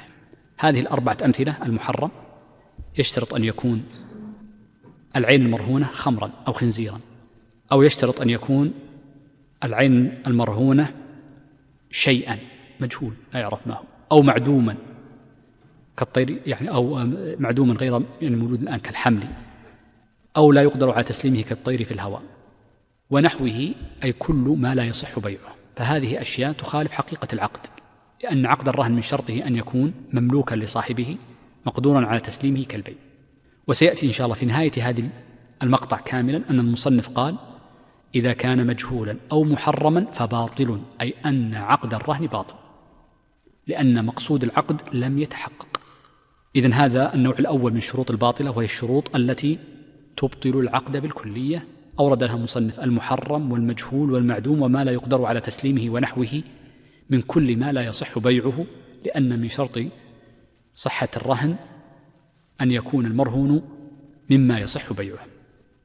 هذا النوع الأول من الشروط الفاسدة. النوع الثاني قال المصنف أو ينافيه. هنا قوله أو ينافيه، معنى قوله أو ينافيه أي أن يكون الشرط مما ينافي مقتضى العقد، وهذا صرح به الموفق في المغني، فكل ما يتفق المتعاقدين على اشتراطه من نفي بعض ثمرات العقد، وسيأتي ذكر أمثلة لها، فنقول الشرط باطل والعقد صحيح، لأن هذه الشروط تنفي بعض مقتضيات العقد ولا تغير حقيقة العقد. المقتضى بعد الإنشاء، والحقيقة هو نفي شيء في وقت إنشاء العقد. من أمثلته تفضل. نحو أحسن الله عليكم. قال المصنف رحمه الله: نحو أن لا يباع عند حلول الحق. نعم، لو اشترط عليه قال سأرهنك سيارتي أو أرضي بس بشرط، قال ما هو؟ قال إذا جاء وقت حلول الدين ما تبيع الأرض. نقول الرهن من مقتضياته أنك إذا لم تسدد الدين أن يباع، فنقول الرهن صحيح والشرط باطل. اشتريها واشترطي، فكل شرط ليس في كتاب الله فهو باطل، فنقول هذا الشرط يبطل والعقد صحيح. نعم. أحسن الله عليكم. أو لا يباع ما خيف تلفه. نعم، قال أعطاه شيئا مما يتلف كالثمار، والدين بقي عليه أجل طويل ستتلف عادة فيه الثمار أو طعام مطبوخ، فقال لا تبعه، فنقول هذا الشرط باطل لأنه يريد أن يوثق حقه، بل يبيعه قبل التلف وهو المرتهن، ثم يجعل قيمته رهنا مكانه، فنقول اشتراطه فيما لو كان المرهون مما خيف عليه التلف ألا يباع، نقول الشرط باطل والعقد صحيح وهو عقد الرهن. أو بيعه بأي ثمن كان. هذه تقدم معنا أنه في الثمن الذي يصح بيعه أنه ليس بأي ثمن كان، وإنما يكون بالثمن الذي لا ظلم فيه. أو لا يبيعه إلا بما يرضيه، أيضا لا يصح، وإنما يكون، هذا تكلمنا عنها قبل أيضا. أو ينتفع به الراهن. نعم، أي لو أن الراهن اشترط قال أنني أريد أن أنتفع بالعين المرهونة ويبقى لازما، نقول ما يصح، لأنه إن انتفع به فقبضه فإنه يكون جائزا لا لازما، وسيأتي في كلام المصنف، فيزيل عنه اللزوم. قالوا إلا شيئا واحدا سبق معنا، وهو قضية إذا أذن له المرتهن بالوطء للجارية المرهونة فإنه يصح، سبقت لكن باب الإشارة. أو المرتهن. نعم، أيضا المرتهن لا يجوز له أن ينتفع بالعين المرهونة، وسيأتينا إن شاء الله أنه إذا انتفع بها في غير ما أذن له فإنه يدفع قيمة انتفاعه بها. أو كونه مضمونا على مرتهن. نعم، كونه مضمونا أي تكون يد المرتهن عليه يد ضمان لا يد أمانة، فنقول هذا من باب اشتراط الضمان لعقود الأمانات.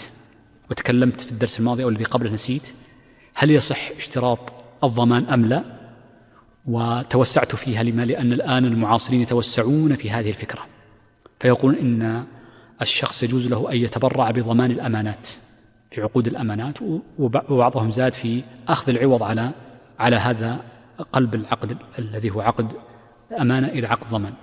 مبدأه حديث واحد، قول النبي صلى الله يعني هو مبنى الخلاف في هذه المسألة، قول النبي صلى الله عليه وسلم لصفوان: عارية مضمونة، هل المضمونة صفة للعقد أم شرط في العقد؟ فمن قال إنها شرط في العقد فيصح اشتراط الضمان في عقود الأمانات، واشتراط الضمان لمن كانت يده يد أمانة على العين لأجل هذا الحديث. ومن قال إنها صفة جعل هذا العقد خارجا عن القياس وقال إن العارية تكون مضمونة مطلقا. أو هذا في خلاف مشهور جدا لشيخ الإسلام في مسألة اشتراط كونه مضمون على المرتهن، الشيخ الإسلام يرى جواز ذلك، والمعاصرون يتبنونه بقوة قضية اشتراط الضمان في عقود الأمانات. أحسن الله عليكم. قال المصنف رحمه الله: أو العدل، أو يكون مضمونا على العدل كذلك. أو لا يقبضه، أو يقول أشترط عليك أن يبقى في يدي ولا تقبضه، ويكون لازما، أيضا غير مقبول. أو إن جاءه بحقه في محله وإلا فالرهن له بالدين الذي له عليه. نعم، هذه المسألة المشهورة أن الناس يتفقون بعين مرهونة ويقول أجلنا بعد 6 أشهر، إذا ما جئتك بالدين فالعين المرهونة كلها لك بالدين. يقول هذا ما يجوز، واستدل أحمد على ذلك بقول النبي صلى الله عليه وسلم: لا يغلق الرهن من صاحبه.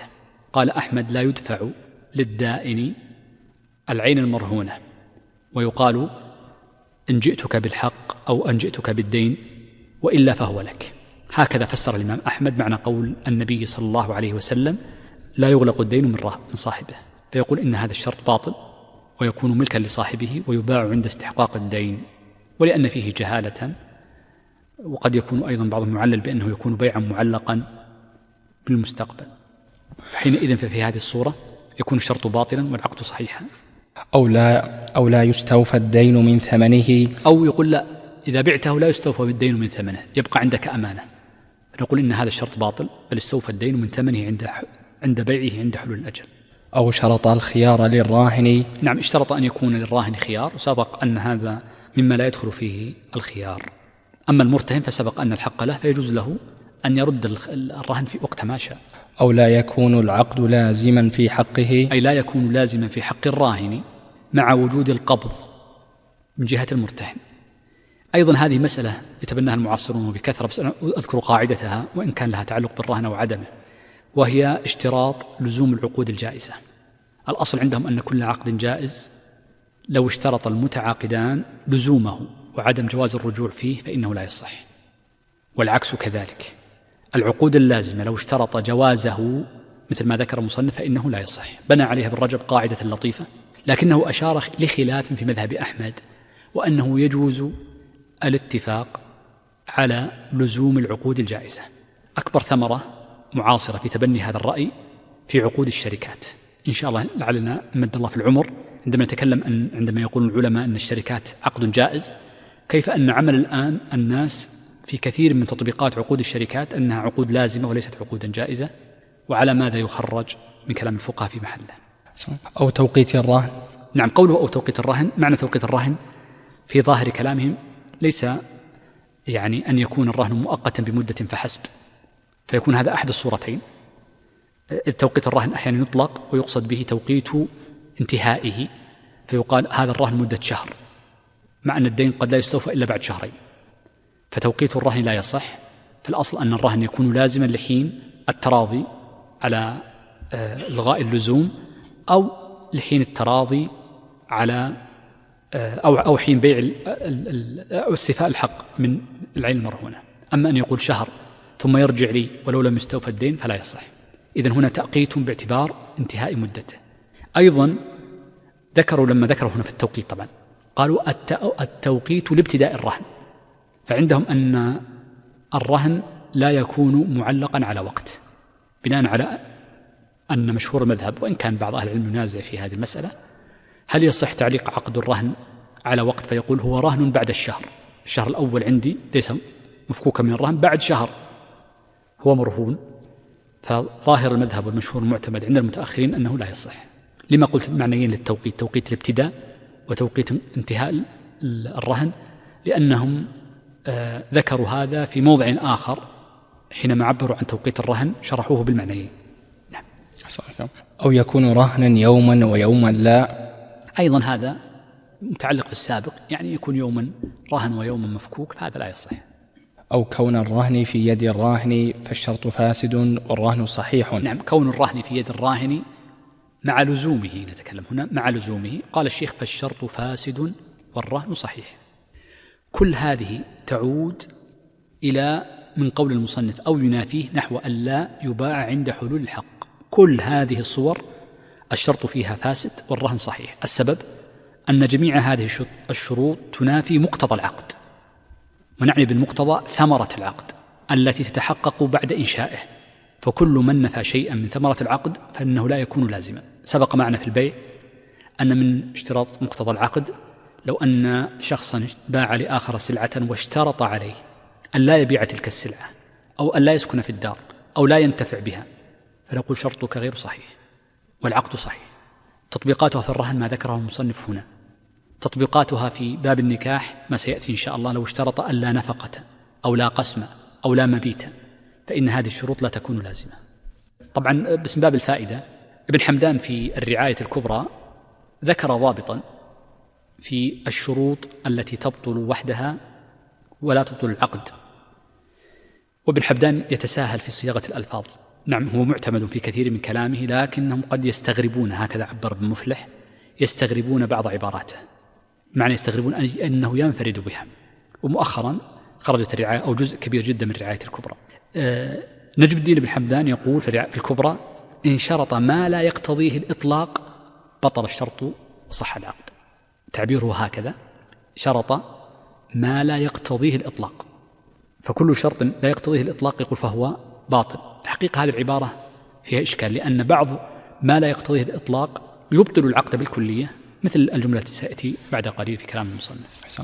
لكن إذا لم يكن مقبوضا فغير لازم. نعم، يقول لكن إذا كان الشرط يقتضي عدم قبض الرهن فالعقد صحيح، والرهن صحيح لكنه عقد جائز، مثل ما سبق معنا كون الرهن في يد الراهن وهو آخر مثال، ومثله ما ذكره قبل أن لا يقبضه وهو بمعناه، ومثله قوله أن لا يكون العقد لازما يعني مثل حق دا هنا قبضه، يعني أي شرط من الشروط السابقة التي اشترط فيها أن لا يكون مقبوضا وإنما يبقى في يد الراهن فنقول الرهن صحيح لكنه رهن جائز يجوز الرجوع فيه من كلا الطرفين.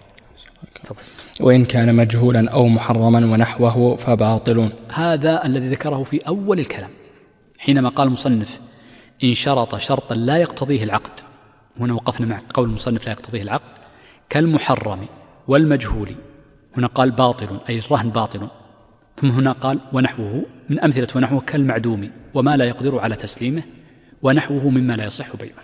طبعا كلام المصنف فيه يعني هو معنى الكلام ذكرته أنه ينقسم إلى قسمين الشروط، ولكني بينت هذا القسمين في أول حديثي ذكره المصنف هنا، وذكرت الضابط بناء على كلام الموفق الذي أورده في كتاب البيع وهو أدق، وهم كلام كلهم يرجعون لكلام الموفق حقيقة، وأغلب الكلام ذكره الشيخ هنا منقول من الموفق. وإذا رهنه أمة وشرط كونها عند امرأة أو ذي محرم لها أو كونها في يد مرتهن أو أجنبي على وجه لا يفضي إلى الخلوة بها، مثل أن يكون لهما زوجات أو سراري أو نساء من محارمهما معهما في دارهما جاز. نعم، هذا مثال للشروط التي تصح لأنها من مصلحة، انظر هنا، لأنها من مصلحة الرهن، فيشترط أن تكون عند أمين، فنقول مقبول ذلك بشرط أن لا يكون فيه ضرر عليهم في الدين، وذلك قال المصنف جاز أي جاز الشرط وصح العقد. وإن لم يكن كذلك أي يفضي إلى خلوة وفساد في الدين فسد الشرط لإفضائه إلى الخلوة المحرمة ولا يفسد الرهن. ولا يفسد الرهن لأن هذا ليس له متعلق بذات العقد.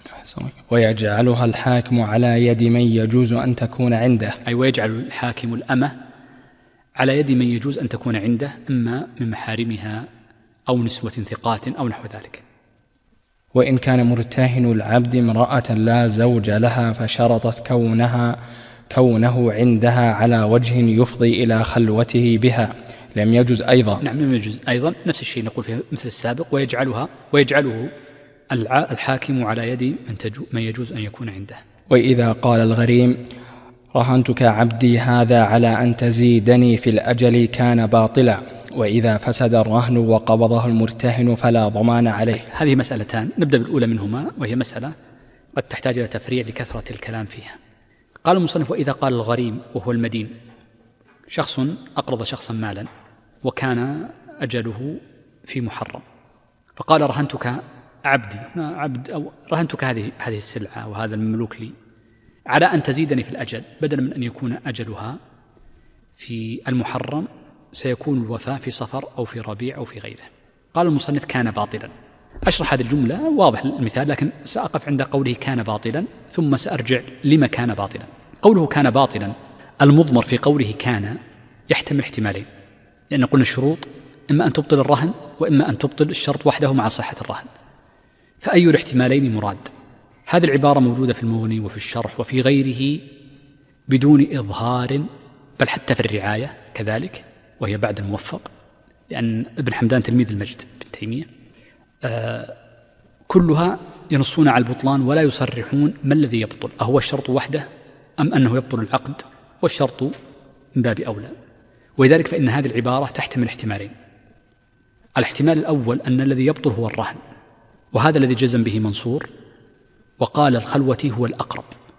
والاحتمال الثاني أن الذي يبطل هو الشرط وحده ويبقى الرهن صحيحا، فنقول إن الرهن ينعقد ويكون الأجل لا يتأجل، هذا معنى الشرط يبطل وحده وينعقد الرهن على أصل الدين.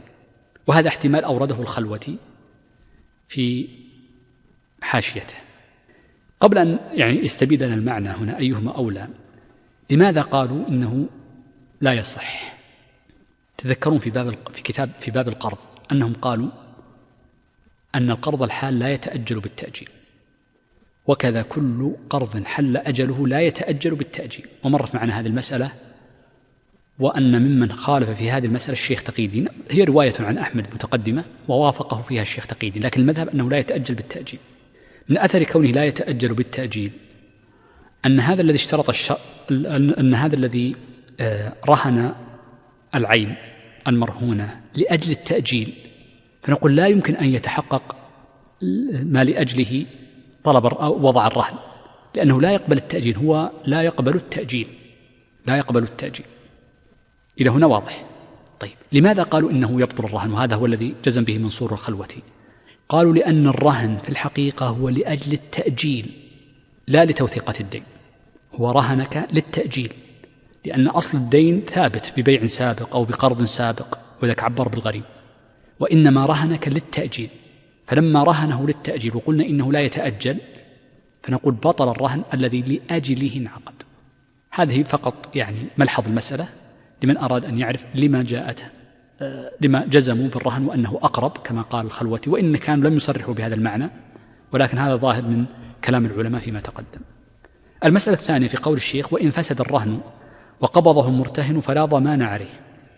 يقول الشيخ: لو فسد الرهن بسبب شرط من الشروط المتقدم ذكرها التي تبطل الرهن، بأن قال: اشترطت عليك على سبيل المثال أن يكون المرهون سبق معنا مثلا مجهولا أو محرما أو مغصوبا، فقبضه المرتهن، فقال المصنف إنه لا ضمان عليه لأن يده يد أمانة في هذه الحالة، فهي أمانة لهذا الذي قبضه لكونه مجهولا ولم يعرف قدره. طبعا سيفرع على عدم الضمان في الأسطر التي بعده. نعم. وكل عقد كان صحيحا مضمونا أو غير مضمون ففاسده كذلك. نعم. يقول الشيخ: وكل عقد كان صحيحا مضمونا كان أو غير مضمون. هناك عقود بعد صحتها إذا لم يقبض المشتري السلعة فإنها تكون في ضمان البائع، وذلك تكلمنا عن ضمان توالي الضمانين، فالبيع قبل إقباض المشتري مع القدرة على الإقباض هي في ضمان البائع لأنه متعد في عدم إقباضه.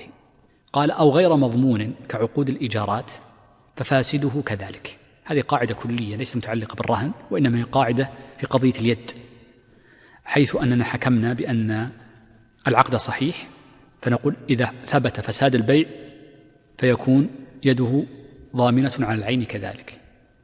وإذا حكمنا على العقد الذي تكون اليد فيه يد أمانة بأنه فاسد، فنحكم بأن اليد كذلك تكون اليد فيه أمانة كذلك. إذا حكمنا على العقد الذي اليد فيه يد أمانة أن ذلك العقد فاسد، فنقول إن اليد تبقى يد أمانة كذلك، وذلك قال ففاسده كذلك، أي في الضمان وعدمه، وعدم الضمان هو أن تكون يده يد أمانة. فإن كان مؤقتا أو شرط أنه يصير للمرتهن بعد انقضاء مدته صار بعد ذلك مضمونا لأنه مقبوض بحكم بيع فاسد. أورد المصنف هنا شرطان سبق ذكرهما، شرطان فاسدان يفسدان وحدهما دون فساد العقد. قال المصنف: أولا فإن كان مؤقتا، سبق معنا أن العقد المؤقت هو الذي أقت انقضاؤه أو أقت ابتداؤه، بأن يقال هو رهن مدة شهر أو رهن بعد شهر، فكليهما الشرط باطل. قالوا: فإن كان مؤقتا، هذا العقد الشرط الأول الذي يبطل ولا يبطل العقد. الشرط الثاني قال: أو شرط أن يصير للمرتهن بعد انقضاء مدته. قوله مدته أي بعد المدة التي اتفق عليها، فقال: إذا جاء بعد شهر ولم أقضك الدين فإن العين المرهونة تكون لك.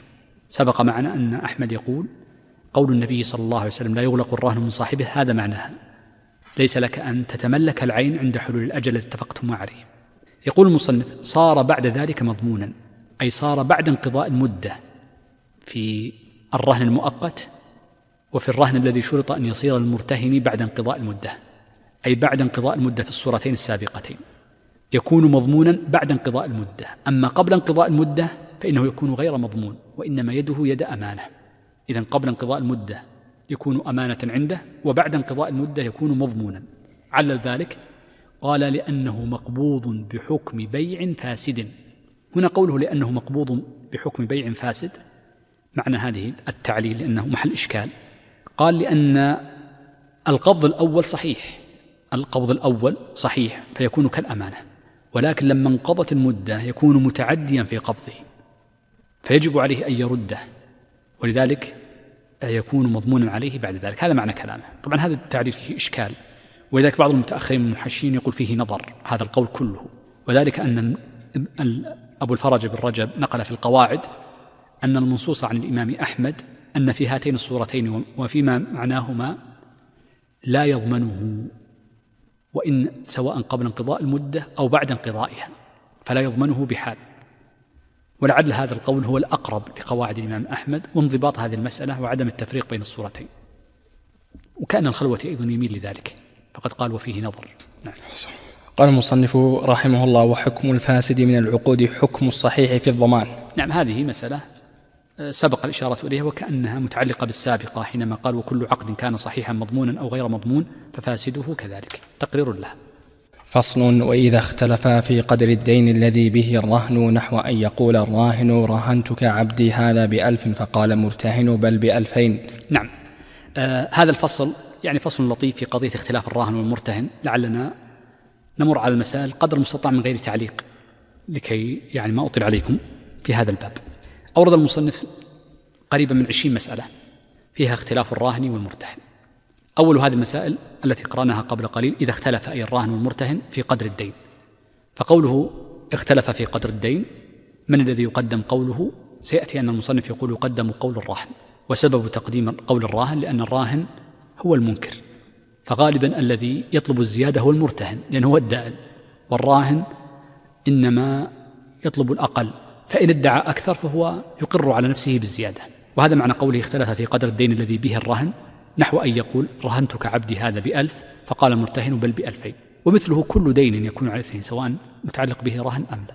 هذه الصورة الأولى. الصورة الثانية: أو قدر الرهن نحو أن يقول رهنتك هذا فقال مرتهن وهذا أيضا. نعم، يقول أنت رهنتني أرضين، والثاني والراهن يقول بل أرضا واحدة ولا بينة. كل هذا محله إذا لم يكن هناك بينة، فيقول المصنف إنه يقدم قول الراهن لأنه منكر وهو المالك، فالقول قوله مع يمينه.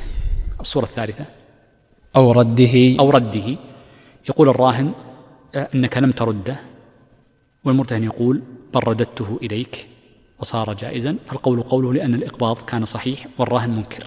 أو قال رهنتك بالمؤجل من 2,000 فقال بل بالحال. نعم، الراهن قال رهنتك بالمؤجل وقال عليه دينان: دين حال قرض ودين مؤجل بعد سنة، فقال إني رهنتك بالمؤجل فلا يباع إلا عند حلول الأجل، وقال بل بالحال سأبيعه الآن لقضاء الدين الحال. يقول المصنف القول قول الراهن لأن الراهن هو المنكر، والأصل أن المال له إلا أن تكون بينة فتقدم البينة. أو قال ببعض الدين فقال مرتهن بل بكله. نعم، مثل السابقة أن يكون الاختلاف بمقدار الدين الذي عليه الرهن.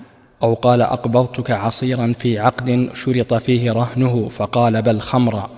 هذا هو الاختلاف في حال المرهون عند الإقباض. حال المرهون لم يقل أنني اتفقنا على كذا، وإنما الذي بيد المرتهن هي خمر، فقال أقبضتك عصيرا في عقد شرط فيه رهنه. سيأتي لما قال هذا القيد شرط في عقد شرط فيه رهنه. يقول عندما أقبضتك كان عصيرا ثم انقلب في يدك خمرا، وقال المرتهن بل قبضته منك خمر، فالقبض غير صحيح فيكون محرما، فيكون المال غير صحيح. إلى هنا واضح المسألة. لماذا قال في عقد شرط فيه رهنه؟ لأنه إذا لم يكن قد شرط فيه رهن العصير فيكون المقبوض مما لا يصح بيعه فيكون العقد باطلا، وأما إذا شرط رهن عصير فنقول لا يكون للمرتهن الخيار في فسخ العقد، لأن القول قول الراهن، والراهن إنما أقبضه عصيرا لا خمرا. طبعا هنا لا ضمان لأن العصير تنقلب خمرا. نعم. أو اختلفا في عين الرهن نحو هذه السابعة. نعم، هذه الصورة السابعة. نحو رهنتك هذا فقال مرتهن بل هذا فقوله. نعم، هذه الصورة السابعة. إذا اختلف في عين الرهن يقول رهنتك هذه السيارة، قال لا بل رهنتني هذا القلم مثلا، فالقول قول الراهن. لماذا قال المصنف فقول الراهن مع يمينه؟ نعم، لأن الراهن دائما يكون منكر وهو المالك للعين، فالقول قوله مع يمينه، وعبر بيمينه لأن الأصل في الأموال ثبوت اليمين. ثمرة أن القول قول الراهن أنه إذا شرط في كل الأمور السابقة وخاصة فيما بطل من أصله شرط فيه رهن معين فلا يثبت للمرتهن الخيار في الفسخ. وإن اختلف في تلف العين هذه الصورة الثامنة، اختلف هل العين تلفت في يد المرتهن أم لا، أو قيمتها حيث لزمت مرتهنا فقوله. نعم، هاتان الصورتان الثامنة والتاسعة. إن اختلف في تلف العين وكانت العين في يد المرتهن لأن العقد لازم، فقال الراهن إنها لم تتلف، وقال المرتهن بل تلفت، وسبق معنا أنه يقبل قول المرتهن إلا في حالة واحدة إذا ادعاها بحادث ظاهر، فلا بد أن يثبت حدوث هذا الحدث الظاهر، ولذلك نقول إن اختلف في تلف العين فقوله أي قول المرتهن. التاسعة قال أو اختلف في قيمتها حيث لزمت. هنا صورة هذه المسألة أن تكون العين المرهونة لزمت قيمتها. كيف لزمت قيمتها؟ بأن تلفت العين المرهونة فلزمت قيمتها على المتلف، سواء كان المتلف هو المرتهن سواء كان المتلف هو أجنبي، فلزمت عليه القيمة. اختلف في القيمة، فما مقدار تلك القيمة؟ فيقول المصنف قول المرتهن، لأن المرتهن يده يد أمانة على العين، فيقدر القيمة إن اختلف فيها إلا أن توجد بينة تدل على أن القيمة أعلى. وإن أبراه المرتهن من أحد الدينين واختلفا في تعيين فقول مرتهن. نعم، هذه المسألة العاشرة في الاختلاف. يقول إن كان للمرتهن دينان على الراهن وفي كل واحد منهما رهن، أو في أحدهما رهن دون الثاني، ثم إن المرتهن أبرأه، قال أبرأتك من الدين القديم، فأي الرهنين ينفك؟ أو هل الرهن ينفك أم لا؟ يقول المصنف وإن أبرأ المرتهن من أحد الدينين، أي أبرأ الراهن من أحد الدينين واختلف في تعيينه باعتبار أن أحد الدينين فيه رهن والثاني لا رهن فيه، أو كلاهما فيه رهن لكن العين المرهونة تختلف. قال المصنف فقول مرتهن. ما السبب؟ لأن المرتهن هو الذي تفضل بالإبراء وهو المبتدئ بالفعل الإبراء، فالقول قوله في هذه المسألة. وإن قال رهنتك هذا العبد فقال بل هذه الجارية، خرج العبد من الرهن وحلف الراهن أنه ما رهنه الجارية وخرجت من الرهن أيضا. نعم، هذه الصورة 11.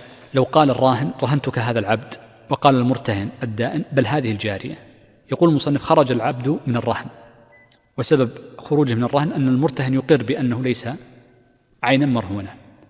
قال وحلف الراهن أنه ما رهنه الجارية، إذن العبد يخرج من الرهن بلا يمين من أحد، وأما الجارية فإنها تخرج بشرط أن يحلف الراهن أنه ما رهنها لأنه مدعى عليه فيها، واليمين على من أنكر، فإن لم يحلف ونكل فإنه يقضى عليه بنكوله.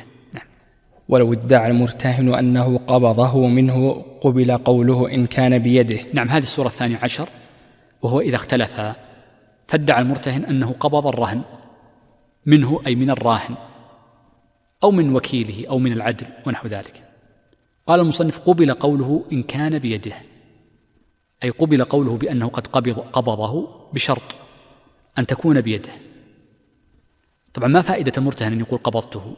إذا قال ادعى أنه قد قبضه معناه أن أصبح العقد لازما، ليس لك أن ترجع فيه، فنقول يقبل قوله إذا كان بيده، لأن الراهن يقول هو في يده غصب، أخذها مني بدون إذن وأخذها مني بدون إرادة، فلم يحصل منه الإقباض وإنما أخذها غصبا، فنقول لا، القول قول المرتهن لأن معه اليد فالظاهر معه. والأمر الثاني أن من مقتضيات العقد أن المرتهن يكون قابضا للعين، وحيث لا بين على عدم صحة قبضه فنقول هو متمسك بالظاهر فيقدم قوله. ولو كان بيد رجل عبد فقال لآخر رهنتني عبدك هذا ب1000 فقال بل غصبته، أو هو وديعة عندك أو عارية، فقول السيد سواء اعترف السيد بالدين أو جحده. طيب، يقول هاتان مسألتان. 13 يقول ولو كان بيد رجل عبد فقال لآخر رهنتني عبدك هذا ب1000، الذي بيده العبد قال إن هذا العبد مرهون في مقابل دين ب1000، فقال بل غصبته مني.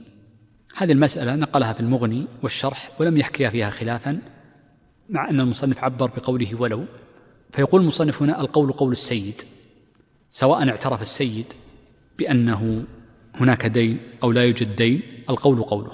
وكذلك لو قال إنه ليس رهنا وإنما هو وديعة عندك، أو قال إنه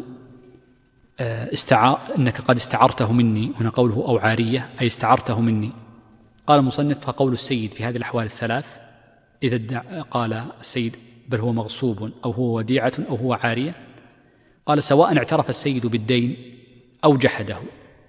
إن جحده واضح، وأما إن اعترف بالدين قالوا لأن الأصل في الديون عدم وجود الرهن، والرهن هو توثقة بعقد جديد، فهو قد أقر بالدين ولا يلزم من الإقرار بالدين الإقرار بالتوثقة الذي هو الرهن. هذه 15 مسألة مرت معنا الآن في مسائل الاختلاف بين الراهن والمرتهن. ولو قال أرسلت وكيلك فرهن عندي هذا على 2000 قبضهما مني، فقال ما أذنت له إلا في رهنه ب1000. طيب نقف هنا قبل ذكر الحكم. هذه المسألة طويلة أطال فيها المصنف تبع الموفق وغيره. يقول ولو قال أرسلت وكيلك فرهن عندي هذه على 2000 قبضهما مني، يأتي شخص وهو نسميه المرتهن فيدعي على الراهن فيقول أرسلت نائبا عنك خادما أو وكيلا فرهن عندي هذا الشيء، هذا أي هذا الشيء سواء كان سيارة قلما كتابا على 2000 ك2000 ريال وقبضتها مني. إذن فيها 3 أشياء. هنا يدعي المرتهن أنه رهن عنده هذه العين، وأن عليه دينا قدره 2000، وأنه قد قبض هذين 2000. إذن 3 أشياء ذكرها في دعوة. فأجاب الراهن عن دعواه فقال ما أذنت له إلا في رهنه ب1000. إذن هنا أقر الراهن بشيئين: أقر أولا بالرهن فوافق إقراره دعوى المدعي في الرهن أحدها. الأمر الثاني أنه وافقه في بعض الدين لا في جميعه، وذلك قال ب1000. طبعا سكت هنا عن القبض، ويجب أن يقول ب1000 وقبضتها، يجب أن يكون قد يقول قبضتها أو قبضها رسولي أو نائبي أو وكيلي أو نحو ذلك، لأنه في دعواه نص على القبض، وهنا أقر ب1000 ظاهرها القبض، وهذا موجود في كلام الموفق أنه نص على القبض. إذا هنا عرفنا الصورة في المسألة، فالاختلاف بينهما إنما هو في مقدار الدين الذي أقر به. تفضل. فإن صدق الرسول الراهن حلف الرسول ما رهنه إلا ب1000 ولا قبض إلا 1000 ولا يمين على الراهن، فإذا حلف الوكيل بريئان جميعا أي الرسول والراهن. نقف هنا. يقول أولا القاضي إذا لم تكن هناك بينات فإنه يسأل هذا الرسول. هنا عبر بالرسول، وفي أول مسألة عبر بالوكيل. الوكيل هو الرسول، معناهما واحد. فيأتي القاضي فيسأل هذا الوكيل أو الرسول. قال الشيخ فإن صدق الرسول الراهن، وهو الثاني المدعى عليه الذي قال ما أذنت له إلا في رهنه ب1000 قبضتها، قال فإن صدق الرسول الراهن فما الحكم؟ قال حلف الرسول ما رهنه إلا ب1000، أي يلزم هذا الوكيل اليمين أنه ما رهن هذه السلعة إلا ب1000 على قول المدعى عليه، ولا قبض إلا 1000، فيحلف على الشيئين. يعني نحن قلنا هي مسألتان، ولا قبض إلا 1000، وذلك هنا يحلف على القبض. وذلك قلت لكم قبل أنه يلزم أن يكون في الجواب رهنه ب1000 مقبوضة أو نحو ذلك. ثم قال الشيخ ولا يمين على الراهن. السبب أنه لا يمين على الراهن لأن الدعوة في الحقيقة متجهة على الرسول الذي قبضها، وهو الذي اتفق مع المرتهن، فالدعوة متجهة إليه، وهذا هو تعريض الموفق في الكافي. ثم قال الشيخ فإن حلف الوكيل هو الرسول نفسه برئ جميعا، أي برئ الرسول وبرئ الراهن من 1000 الثانية.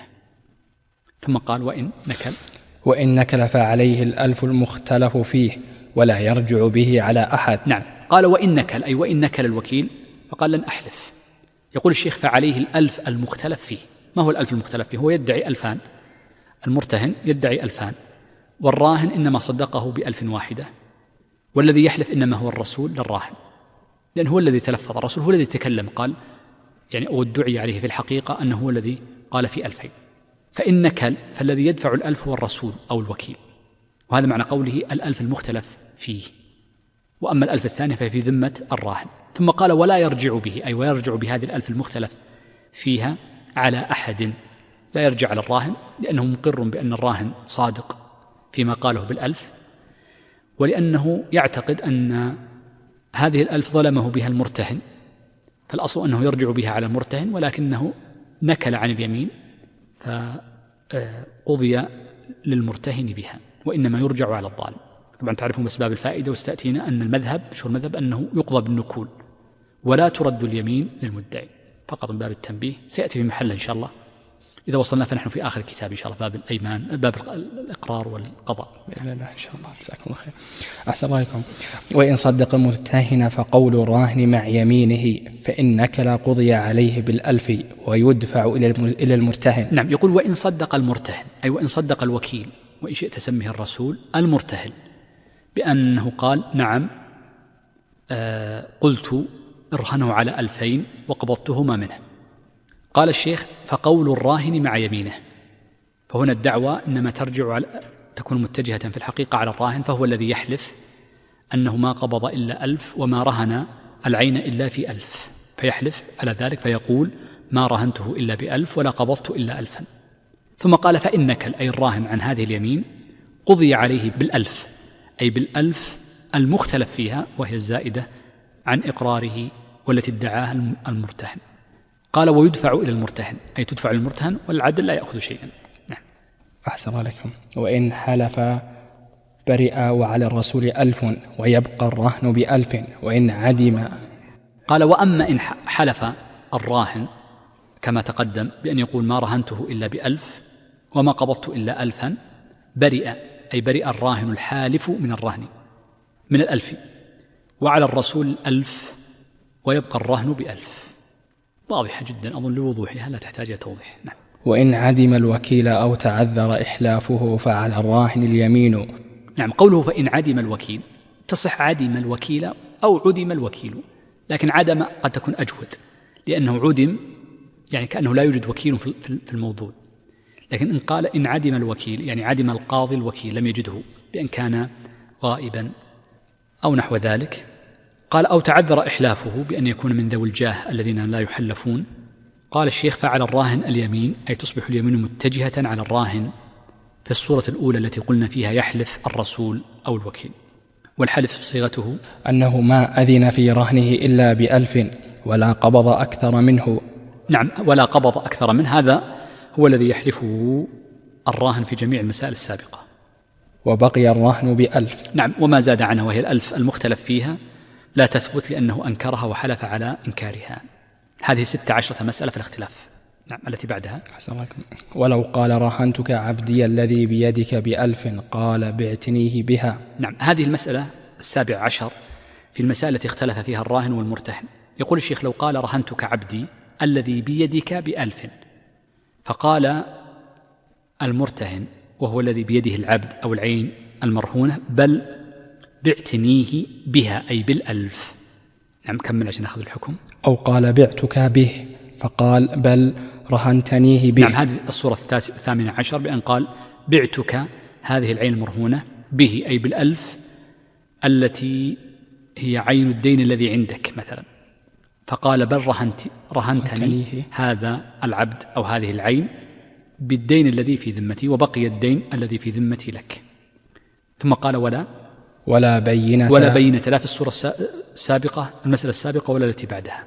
حلف كل منهما على نفي ما ادعى عليه به وسقط، ويأخذ الراهن رهنه ويبقى 1000 بلا رهن. نعم، هذه المسألة وهي قضية تعارض الدعوين، كل واحد منهما في الحقيقة مدعي ومدعى عليه، فلما كان كذلك لا يقدم قول أحدهما على الآخر، وإنما فيتحالفان. وذلك قال حلف كل منهما على نفي ما ادعى عليه به أو ما ادعي عليه به، وسقط أي ما سقط ما ادعاه على صاحبه، وسقط ما ادعاه صاحبه عليه.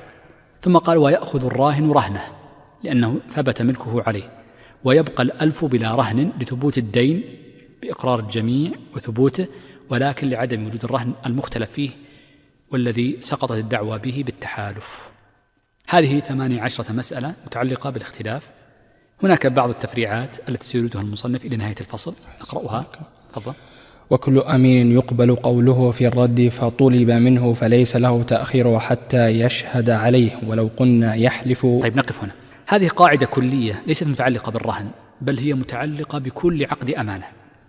الأمين مثل الوديعة أمانة، اللقطة أمانة، وغير ذلك من صور الأمانات. قول المصنف كل أمين هذه من صيغ العموم، يقبل قوله في الرد، هذا صفة للأمين، لأن الأمين نوعان، منهم من يقبل قوله ومنهم من لا يقبل قوله كما سيأتي بعد قليل.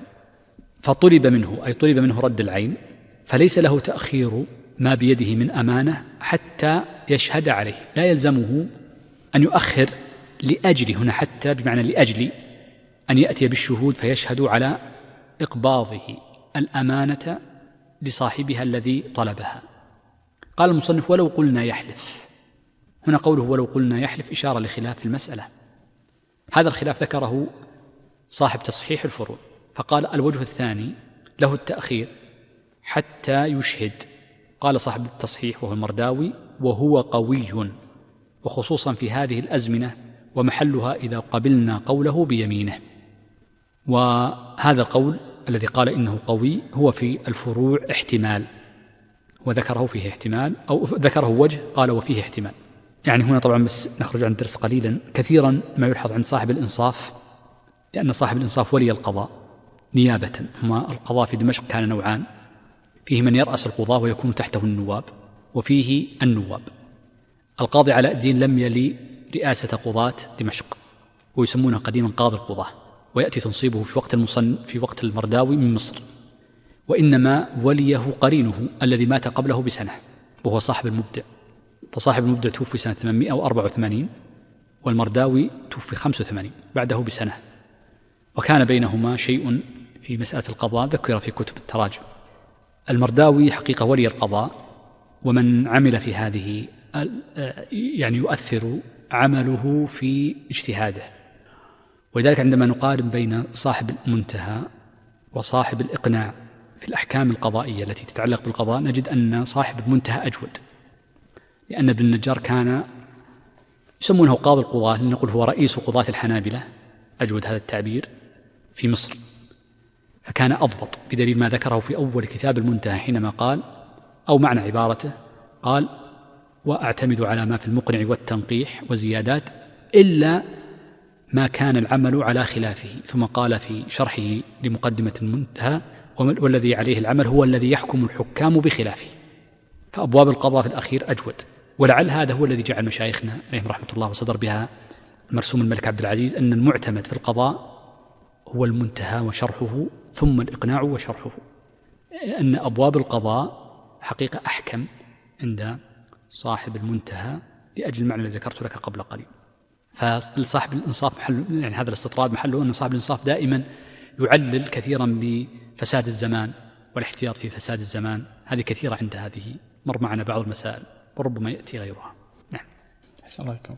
قال المصنف رحمه الله: وكذا مستعير ونحوه لا حجة عليه. نعم، قوله وكذا مستعير ونحوه أي ممن يقبل قوله في الرد، كما قال المصنف، يشمل المستعير، يشمل أيضا المرتهن الذي بيده العين، يشمل كذلك قالوا الوكيل إذا كان أخذ جعلا في مقابل وكالته بحفظ المال، فإنه يقبل قول، فليس له تأخيره حتى يشهد عليه.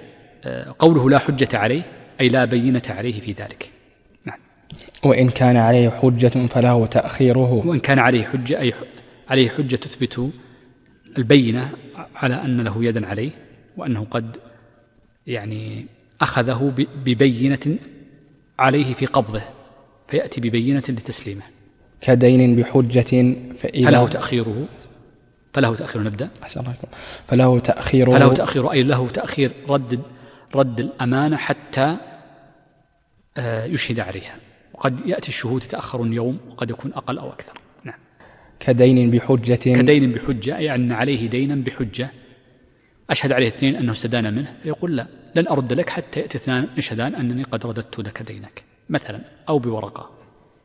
فإذا قبض الوديعة ببينة دفعها ببينة ولا يلزم. نعم. إلى هنا كذلك يقول كذلك أيضا من صورها إذا قبض الوديعة ببينة فإنه يدفعها ببينة. أما إذا قبضها بغير بينة وهي قوله مستعيرا بلا حجة عليه لا يلزمه، ليس له أن يؤخرها حتى يشهد عليها. ولا يلزمه دفع الوثيقة بل طيب كان عندنا اعترضوا على هذه الكلمة، لكن خلاص بما أنك قرأت لضيق الوقت تفضل. كان في اعتراض للخلوة على هذه المسألة في قوله إذا قبض الوديعة بينه، يراجع في حاشية الخلوة تفضل. ولا يلزمه دفع الوثيقة بل الإشهاد بأخذه. نعم، هذه مسألة لطيفة وإن كان لا تعلق لها بالرهن لكنها لطيفة. يقول الشيخ ولا يلزمه دفع الوثيقة بل الإشهاد بأخذه. لو أن مر معنا شيئان، أنه إذا لم تكن عليه بينة في هذه الأمانة ويقبل قوله في الرد فإنه يرد ولا يلزمه الإشهاد، طبعا هذا واضح لا يلزمه الإشهاد، بل لا يجوز له التأخير حتى الإشهاد. وإن كان قد أشهد عليه في استلام هذه الأمانة فله جوازا أن يؤخر ردها حتى يأتي الشهود والتوثيق. هنا مسألة شبيهة بها. يقول لو أن شخصا استلم الرهن أو غيره من التي يده عليه يد أمانة بوثيقة، هنا معنى الوثيقة يعني ورقة مكتوبة، هنا الوثيقة بمعنى الورقة المكتوبة يكتب فيها الدين، يكتب فيها الرهن، يكتب فيها العارية، يكتب فيها غير ذلك من الأشياء. قال إذا كان قد استلمها بوثيقة ثم أراد رد هذه الأمانة، فلما ردها قال أعطني الورقة التي كتبت علي، يقول المصنف لا يلزمه دفع الوثيقة. إذن الذي له الدين وهو الدائن، أو الذي له العارية، أو الذي عنده الأمانة، لا يلزمه أن يعطيه الورقة التي كتبت له، بل يجوز له أن يبقيها. وذلك قال بل الإشهاد بأخذه، يكفي أن يشهد أو يكتب ورقة أخرى أنه قد أخذها منه، لا يلزم أن يعطيه الأصل، تبقى الأصل عنده. السبب أنه ربما يحتاجها يوم من الأيام في قضية إثبات الحق، أو إذا ثبت عدم صحة القبض أو غير ذلك من الأسباب، فقد يرجع لهذه الورقة يوم من الأيام. سيأتي يعني تفصيلها في كلام صاحب الترغيب. قال في الترغيب لا يجوز للحاكم إلزامه به. طيب قوله لا يجوز للحاكم إلزامه به أي لا يجوز للحاكم إلزام من له الدين وكانت عنده وثيقة أو نحو ذلك من الأمانات أن يرد الوثيقة. علل ذلك صاحب الترغيب بما ذكرت معناه قبل قليل، لأنه ربما خرج ما قبضه مستحقا فيحتاج لحجة بحقه. هذا نص تعليل صاحب الترغيب. نعم. وكذا الحكم في تسليم بائع كتاب ابتياعه إلى مشتر ويأتي آخر الوكالة. نعم. وكذلك الحكم في تسليم بائع أي في تسليم البائع الكتاب إلى المشتري، لا يلزمه ذلك إذا سدد إليه الثمن، يعني شبيهة بالوثيقة. نعم. وإن أقر يعني في عقود الأمانات وكذلك في عقود الديون الناتجة عن البيع. نعم. وإن أقر الراهن أنه أعتق العبد قبل رهنه وكذبه المرتهن عتق وأخذت منه قيمته إن كان موسرا وجعلت رهنا. جعلت أي القيمة التي أخذت منه، كما لو باشر عتقه. نعم، لأنه أتلفه بمثابة الإتلاف. نعم. وإن أقر أنه كان جنى أو أنه باعه أو غصبه قبل على نفسه ولم يقبل على المرتهن إلا أن يصدقه، ويلزم مرتهن اليمين أنه ما يعلم ذلك فإنك لقضي عليه. نعم. هذه المسألة الأخيرة في هذا الفصل والدرسنا اليوم، وهي قول المصنف وإن أقر أنه أي العبد المرهون كان جنى أو أنه باعه قبل عقد الرهن اللازم أو غصبه فبان مستحقا، قبل على نفسه أي قبل على الراهن، فيكون حينئذ قد ثبت في ذمته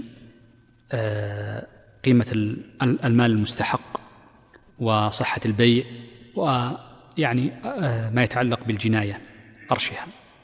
قال ولم يقبل على المرتهن. هنا قول المصنف ولم يقبل على المرتهن يعني هي محل إشكال، لأنه حيث قلنا إنه قبل على الرهن، لأنه إن كان قد جنى فقد سبق معنا أو كما تعلمون سيأتي إن شاء الله أن العبد الجاني تتعلق الجناية برقبته، وإذا قول المصنف ولم يقبل على المرتهن فيها إشكال.